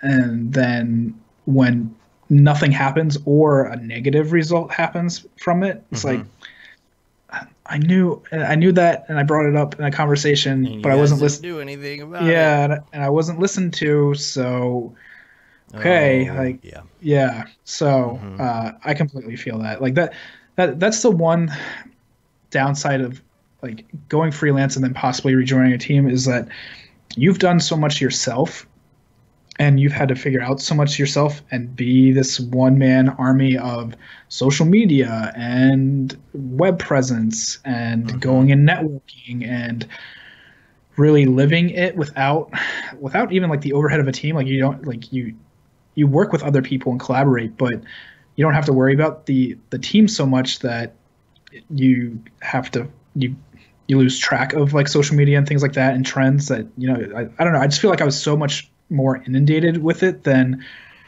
it seems like some other people are at the moment, because they have so many other things to worry about with running a team, that, you know, like I was just saying, like, that there's these things that we tried to do and then nothing came of it, and nothing seems to be coming of it. And I'm certain it's because of things that I know how to take care of and drive interest, and it's just not happening. So, yeah, I'd say that's the one thing for me too, is, like, that loss of control a little bit, but also just, like, trust too. Like, I'm still earning my trust in the company, so I don't know how much of it's that, just like, well, he's the new guy, so we're not really ready to trust him yet, even though I'm at a senior level, like, and I'm the first hire for this team. Like, I should be trusted probably very highly with what I know, and since I am supposed to be building this team. But, you know, it is what it is at this point. I'm not going to go off on too much of a rant. But when you do go off on your own, you gotta get into your personal branding. And we have a question from Kevin Rupp, of Maxon. He said, "Yo, bros, hope all is well in your neck of the woods. I was thinking it could be cool if you guys did a segment about branding and the importance of branding. I think it's often an overlooked part of motion graphics. I bet you two have some keen insights. Might make for good watching. My personal branding's a mess, and I need to streamline a plan and a brand. And it's hard to keep up with that stuff, because when you have a personal brand, God, I mean, even just deciding on the logo, once you get to that point, it's hard to keep up with it because you're always working. It's like, it's easier to keep up with other people's branding than your own, you know, or oh, I haven't updated my website in forever, or, you know, oh, the old logo is on this website and on this thing, but it's not on this one. And you rebrand, and you got to make the Twitter logo and the circle logo and the square logo and the favicon and the update the Facebook banner page and the YouTube banner page and all of that stuff. And it's hard to do, and you don't want to change it too much, because, I mean, you know, if you go watch an old Brograph tutorial, you can look at the really bad intro that we had that we built in like an hour because we didn't think anybody would actually watch. You know. But that stuff doesn't go away. Something I've been doing with our branding is something EJ brought up a long time ago with our icons on YouTube, for example. Like our title screens, the logo was huge and you couldn't really see what the thing was about by looking at the thumbnail. So it's like, rather than like completely change everything, I've been slowly making these adjustments, and I really want to change other things, but I have to step back at this point and be like, look, we're doing the Mograph.com thing, and I kind of want to just concentrate on that. So there's some things I'm just not going to change on here. The one thing that I really hate about branding, and I hear you going off about it a little bit, is like all these things that you have to change is like at what point does it become like frivolous, you know, like for like, especially for us, because so much of our brand is us, you know, and like the work speaks for itself. So it's like, you know, I see like a lot of places say like Man versus Machine or even Already Been Chewed. They're not so worried about like the brand of like the emoticon and like this and that and this and that. Like their brand is them and their work, and it speaks for itself. And I almost hate the term brand now for like the rest of this stuff, because it's so dependent on you as a person now. Like, yeah, like your logo is your logo, sure, but don't get too caught up in that, because when you go to NAB or whatever, people are going to know your Twitter handle more than they're going to know your logo, or they're going to know you and your work more than anything else. Well, so what about something like me? Like, nobody really follows me on Twitter. I don't really put that out there. I don't have a Dave brand. Because I've always done Brograph, and a lot of people do, and it's kind of hard because it's like, oh, well, if someone wants to know what's Dave's style, first of all, I don't really have a style. I don't feel like I'm more of a button pusher, and I, you know, try and make whatever style the client wants, and I haven't done enough personal projects. I don't feel like to have a style, and so I'm trying my best in my life to move away from client work in the long run, and maybe do personal things later on once I have like a different set of you know, of income coming in from something else. So for me, I'm like, okay, well, eventually I'm going to have to be like, okay, what is Dave's brand? You know? And do I need to be on Twitter? And do people need to go to my Twitter for anything? Do they need to follow me on Twitter? Are they going to follow Brograph on Twitter? Do they not need to follow anybody on Twitter? Like, I don't know what to do with that. Like, Matt has a web page with his demo reel on it, but I don't. And you know, it's like, do I need to do that branding or just stick with this? And a lot of people ask the question similar to that. Do I need to brand myself under my name or have like a handle like Raid Zero? Yeah. You know, I mean, I think it's great to have a handle, and like I have like at Liam Clisham for Twitter, and I had a liamclisham.com and I got rid of it. But I've generally have switched over to 531 as everything. And client-wise, I feel like I got a lot more respect when I switched over to that, because it's like, all right, he's a real LLC or an S corp or whatever you want to do with your company, and maybe he's working with others or maybe he's not. But there's something about just taking the time to quote unquote legitimize yourself that clients seem to respect a little bit more, at least in my experience.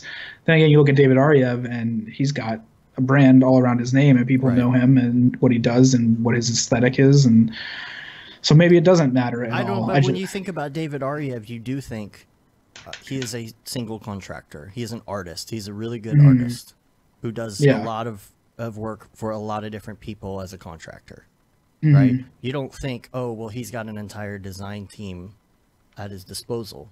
You know, and that works fine for him because of how popular his work is. I don't have popular work out there. I don't have some like best of Vimeo, you know, pick or anything like that, because I am a technical person who takes a style and figures out how to do it, you know, based on my technical knowledge. So for me, I guess it is better for me to have a company brand, because it's like, okay, this is what the company does, and we could hire anybody to do a style that we couldn't do.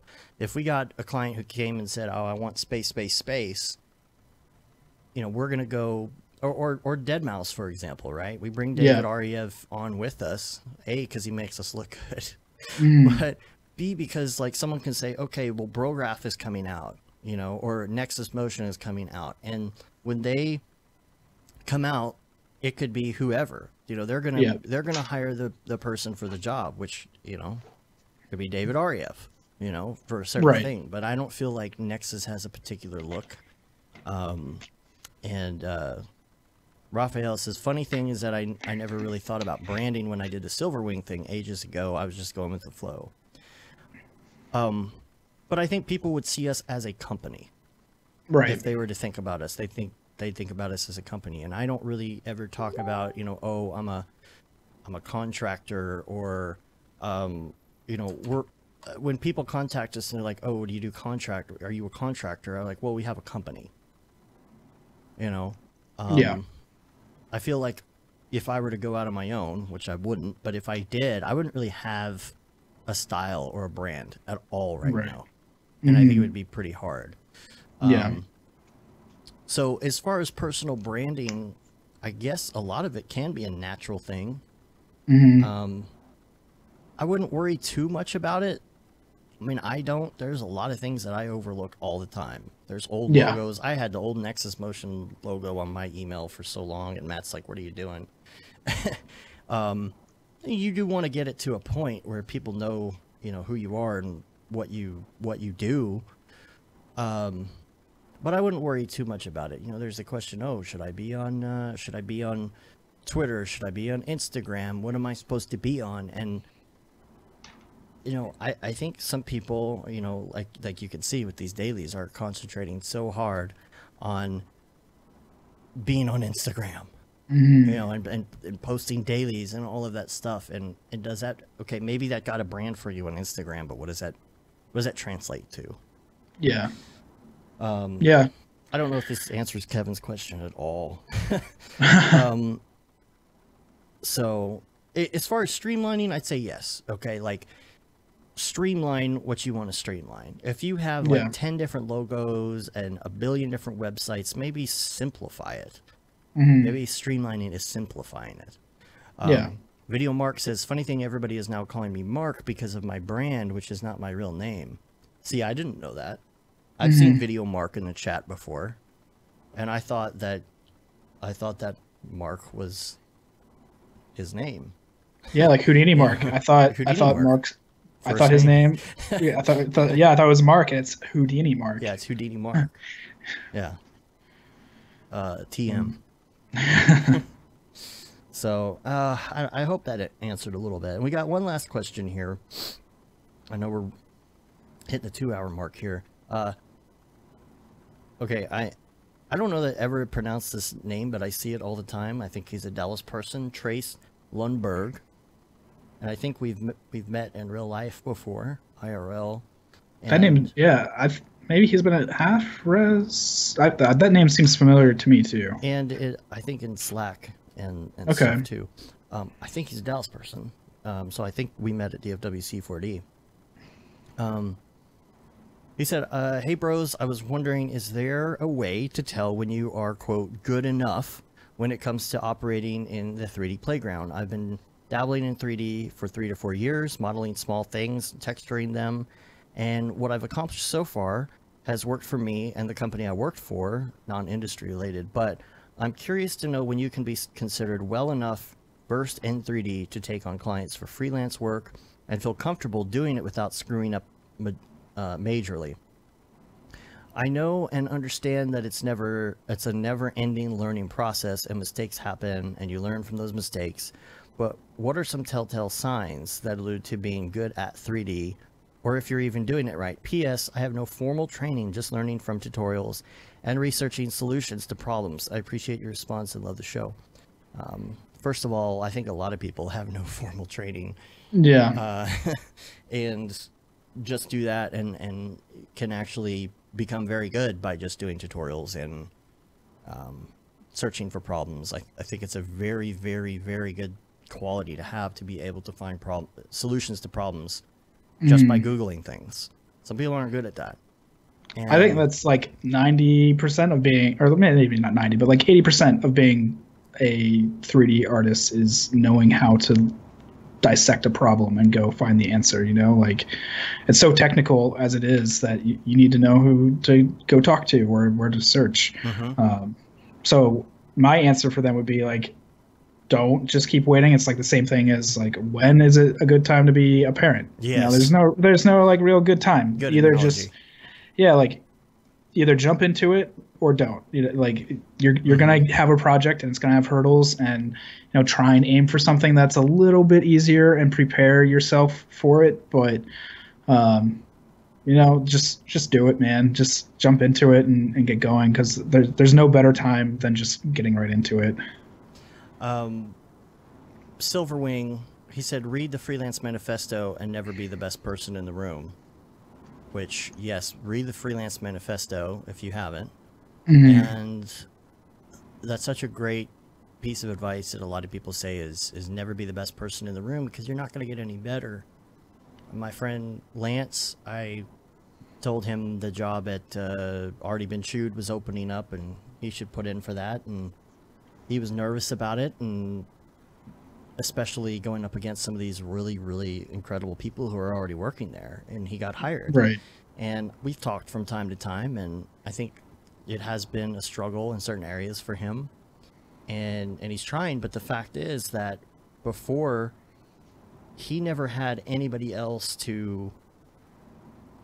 that was really better than him in some of these jobs he was in. Like, he could be like the only person working at a place, and so it's hard to collaborate or get better when the other people are just not there for you to learn from. And he's learning so much from all these people at Already Been Chewed. And if you're in a position where you don't have anybody to look up to, though, you have to learn from people on the internet. You know, you have to let the internet be those people. And you have to put stuff out there and have people critique it so you can get better. Because in real life, if you don't have anyone to critique it, you don't know whether or not it needs to get better. And as far as knowing whether or not you're good enough, that's a hard thing to do. I put out my first quote unquote reel into the ether, onto the internet. I mean, I had reels in the past, you know. My first reel was 1997, but when I put my first reel on the internet and I posted it on Mograph.net about 10-15 years ago, whenever that was, it was bad. Like, I got, of course, I got the, you know, the typical "you're a piece of crap" messages, but it was only like the one person who stepped in and said, okay, let me give you some constructive criticism, that helped me. But I didn't know whether or not I was good or not. Yeah. I was like, here's what I got. What do you guys think? And I had to put it out there, and I had to get the critiques in order to figure out where I was at. Video Mark said, I recently heard always be the most curious person in the room on Ash Thorpe's podcast, which is terrific advice. Jim Johnson said being in the Houdini Discord has helped being able to figure out other people's problems. That's rewarding. And teaching always helps. I mean, even if you're at the point where you could do tutorials, you end up teaching yourself when you do that. And Mark said, desire to learn and being interested in what you do is way more important than the formal or wait, what is that? What training? Let's see. Desire to learn and be interested in what you do is way more important. The formal, probably than formal or tertiary training. So. Then okay. So. I mean, it's hard to know. I think when you get feedback on your work and people are giving you generally positive feedback, I think that's probably a good sign. You know, people in your industry, you know, there's always going to be feedback. You know, you could take the best person in the world and somebody could have a critique of them, and you don't know. Like, some people might think something's great. Some people might think that everything Ash Thorpe does is the best thing in the universe, and some people might not. You know, might appreciate it, but think someone else is better. Right. You know, and so there's some of that is opinion. So you got to sort through that and figure out, okay, did I get enough opinions? Did I get enough good opinions back that I feel like, you know, 90% of people who look at this think that I'm good at what I do? I think maybe you have to. There's a lot of judging for yourself that you have to do. You have to have a little bit of an ego, you know, to say, you know, I'm a 3D artist and I want you to pay me because I'm good enough to be paid to do 3D. But I think that there's a lot more that goes into that, and I think it's really hard to know. But I think if you've been doing it for years and you have enough stuff to put out there and get critiques back, and it's generally positive feedback, if you feel like your stuff is anywhere near on par, I think you're going in the right direction, and you have to start somewhere, you know. Right. Get a couple clients, just see how it goes, you know. And if people are paying you to do the work, then I guess you're good enough to be a paid 3D artist. Right. So all right, I want to do a couple links real quick. Cool. I'll just run through these and we'll do some people's people and get out of here. Chad Ashley posted on Twitter this YouTube video called Marvel Overuses CGI, analyzing bad VFX. And it's a short little video. It's a good watch, though. And they bring up some good points about when is doing CG for the sake of CG too much. For example, they talk about in the Avengers and some of these other movies, like Spider-Man, for example, like one of the Spider-Mans had a real suit. Yep. And then in like one of the other movies, it was all CG and it didn't look quite right. You know, and why do some things look right and some things don't look right? Like if you look at the suit, it just, there's something about the latest version of the Spider-Man CG suit. I feel like it's too wide of a, it's too diffuse. Like, I don't know. I think that it's their blurry specular Interesting. is a little too much, and it looks a little fake compared to all the other characters. There's some other things they put in there about, okay, well, why did you you had this whole suit built, why did you do it all in CG on top of it? Right. One of the characters who you might as well have not even had them act in the scene. You could have had, the Gollum guy do it instead, and then just done voiceover with that actor. When is CG for the sake of CG just ridiculous? Or when is it CG for the sake of CG? I worked at that old place where we did these terrible commercials using jingles, and a lot of times it would be almost laziness, like, oh, well, we need to do this shot, and this person is in a kitchen, and they look at the camera and go, what? Like a terrible, terrible, cheesy commercial. And then it's like, okay, well, we don't really need to go shoot that in a kitchen. We'll just do that on the green screen. And it became this, like, fallback. Like, we'll just do it in post. We'll just do it in post. We'll just do it in the green screen. We'll just... Oh, and then they pick this thing up, and they set this thing down, and they do all this other stuff in the scene. And I'm like, well, how are you going to have them pick that thing up if it's not real? Well, we're just going to do a green box, and you can track it later. And all of these things would get super complicated, and before you know it, you're spending, like, weeks in CG when you could just have shot it practically. Right. So, kind of along those lines, it's a good little watch there. Also got a link to Gigabyte is releasing a high-end RTX 2080 Ti blower style GPU. Ooh, I'll have to check that out. If you're looking for the blower style GPU, go check that out. I found a great little resource for if you're doing Python and Cinema 4D. I've never been able to find a good type name and ID list for things in Cinema 4D, because everything has a unique ID. Yeah. And so that's a good resource. And then just a really, really crazy intense projection mapping thing that is on Behance. It's these little castle towers that have all been projection mapped. So mapping on a cylinder is not easy, because of focus issues.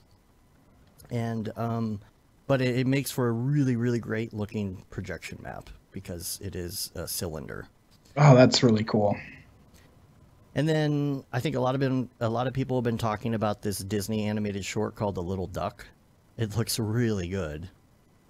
So I've got a link to that as well. I don't know that I ever saw that. Let's see. I don't know where it came from. I don't know if it's something that was at the beginning of a movie.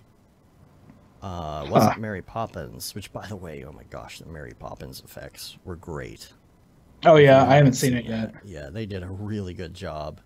It's just so vibrant, and all the graphics were great.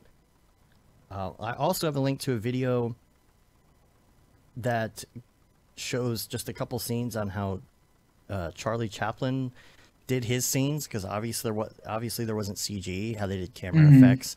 Someone went in and kind of did like a CG mock-up of what the scene actually looked like.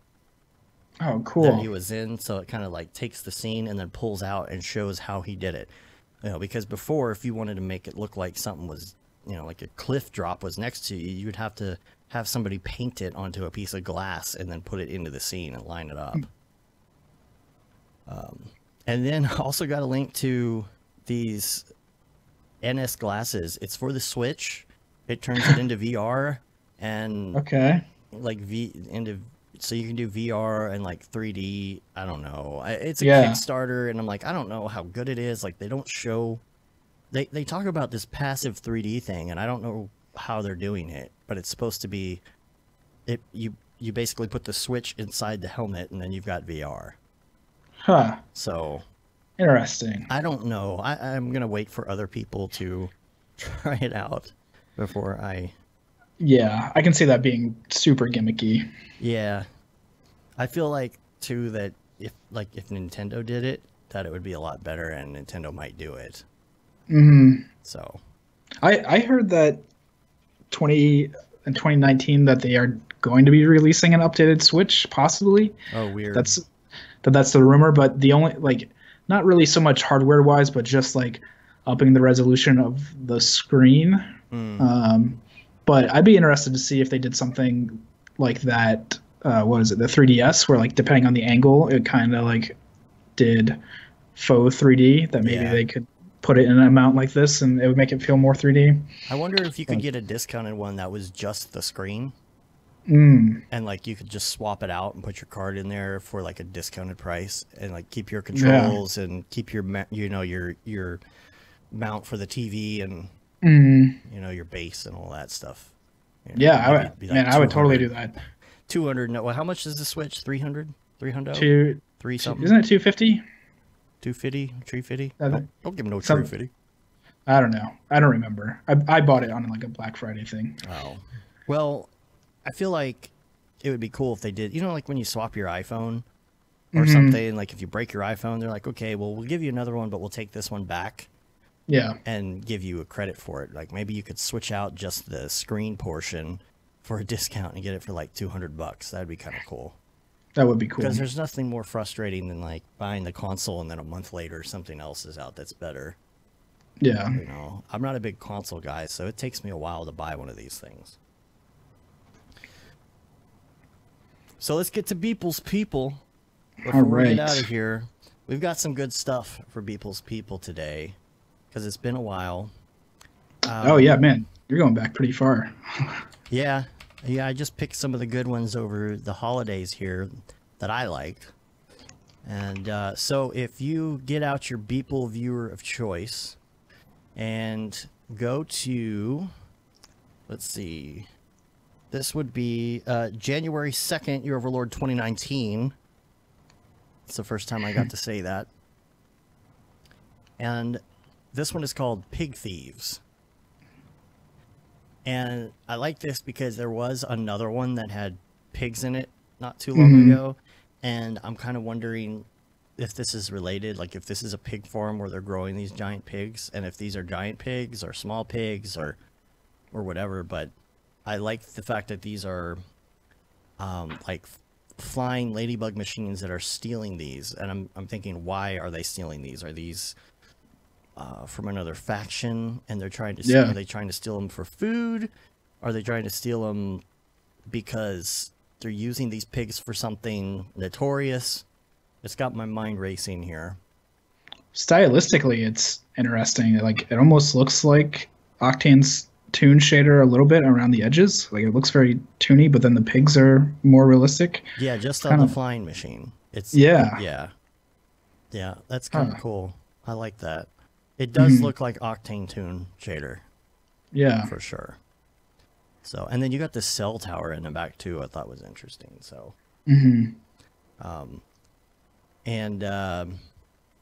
Let's see the next one. Oh, I also liked his tweet. He says, guys, big news. For 2019, I'll be doing all of my everydays using Arnold. Yeah. Except it's a picture of Arnold Schwarzenegger, and it's a joke. So let's go to December 19th. So I got to go through all this stuff. Here's this Schwarzenegger he got from somewhere. December 19th. Man, that is a ways back. This one is so good. Yeah. So, and he's done some like different variations on this.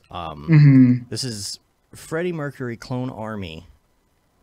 And man, this is just so cool. I don't know where he's getting these models of these famous people. Yeah. But man, this is so good. The video that he did of it. Yeah, versus what is it? Anna from Frozen. Yes. Yeah. Oh, that's what. Okay. Man, this is just so good. And I don't know how in the world you even come up with this idea in your head, but man, it was done so well. Like the lasers and everything, just super awesome. And I'm trying to think, like, is this stuff actually in the Beepleverse, or is this kind of like an aside? Yeah. You know? Yeah, man. I kind of want it to be in the Beepleverse because that's really cool. Because what's the story behind how in the world Freddie Mercury had got a clone army in the first place? Yeah. And like maybe this is the start of the war and the portals and needing that. Who knows? But this is really cool.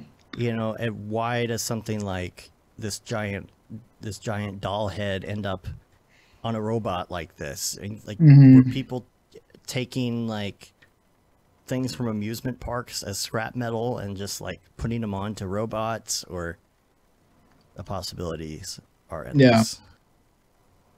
That would be fun. That would be a fun story to write. The why behind all of that. And then December 9th, this is actually two. He did two this day. December 9th, it's called Hard Landing. Okay. And let me find that. There's some really great ones in here. There's a bunch of great ones, but I just thought this was kind of cool because this kind of feels like it could be in the storyline. Like there was a ship going somewhere, and I guess the person outside has like a cracked helmet, so it's like they got to the planet and ended up dying on impact or something. He's outside of the ship. Yeah. But and the second one is like the emoji face, which is definitely Beepleverse. Yeah, it's called Even Harder Landing, and it's the exact same thing with the crying face emoji. So I don't know why he decided to do the two, but I was looking, I was like, well, which one is the one in the Beepleverse at this point? Yeah. You know, and why would, if you died here, would you have the crying head? And then my mind starts thinking about that. Like, is this part of the emoji wars? Yeah, there's like, as I'm looking at them side by side, there's like some slight color differences between them. Like the Hard Landing is much more blue-green, and then Even Harder is like a purple hue over top of it. So that's interesting that he changed that up. Maybe an alternate universe. Yeah, everything's more purple in a different universe. Yeah. Yeah. Anywho, that's all I got. Yeah, that's it for me too. I didn't really have any links. I thought it was going to be a short show, but we had a lot to talk about. So yeah, we got going. I was surprised. I think there's going to be a lot of great stuff coming up in 2019 in the graphics world. They say it's going to be the year for 3D printing. Oh, I'm like, that'd be cool. Yeah. I mean, whatever. But, yeah. 3D printing, VR. I think we're going to see a lot more of that graphics and VR world kind of merge. So that'll be interesting to see where it goes, and I'm looking forward to all the cool events this year. Again, if you're going to MDC, let me know, because I would love to meet up. I really don't have too much planned, and I'm going to be there for a while. Just because you're going overseas, you want to spend a couple extra days, or else you feel like you wasted, the trip over. So don't really have much planned. So if anyone wants to hang out, let me know. You can rate us on iTunes, leave a review. You can also subscribe to us on your podcatcher of choice. It really helps get our ratings up. Subscribe to our newsletter. Say you've been there, done that, got the t-shirt with the No Brograph, No Mograph tee, the limited edition Gate and Simone t-shirt, the Feel the Bad 2020 shirt. All the profits from that go to Doctors Without Borders, and then the Render Things t-shirt and hoodie. Make sure you get your hoodie because it's cold outside. Mm. That's why I had my hot cocoa. It's 32 degrees, and wow, it's warmer here than it is there. It's almost 50 here. yeah, it was almost snowing here yesterday. Wow. It came really close. Okay. It was just west of us. So, yeah, it's been cold. I'm still waking. Yeah. We haven't gone this many years without some sort of ice or snow event. And maybe forever. I don't know. It Yeah. feels like we have not gotten any snow for years. And I'm sure it's global warming or whatever, but I'm waiting for that. I just want a snow day, even though I don't leave the house anyway. There's something about it, like, oh, it's frozen over outside. It's cozy. I don't know. Yeah. I'm weird. But we're going to get out of here. Appreciate you being on. Let's see. Let's talk. Everybody can get you at 5-31.com, right? Yep. And then pretty much on social media, if you just do a search for 531, I've either got an underscore or I don't, depending on social media site. Yeah. So Or dash Monday. or- yeah. Yeah. Yeah. Mondaymeeting.org. If you guys want to join in on the meetings, they're generally every Monday at 10 a.m. Eastern, 9 Central. That's it. Yeah, that's it for links for me. Cool. All right. Well, we're going to get out of here. Remember, we're on Facebook, Twitter, Instagram, of course, YouTube, Brograph.com, and we will catch you on Monday. Until next time, I'm Dave. I'm Liam. Have a good one. Later, bros. Oh, yeah. All right. Let's turn off the streams.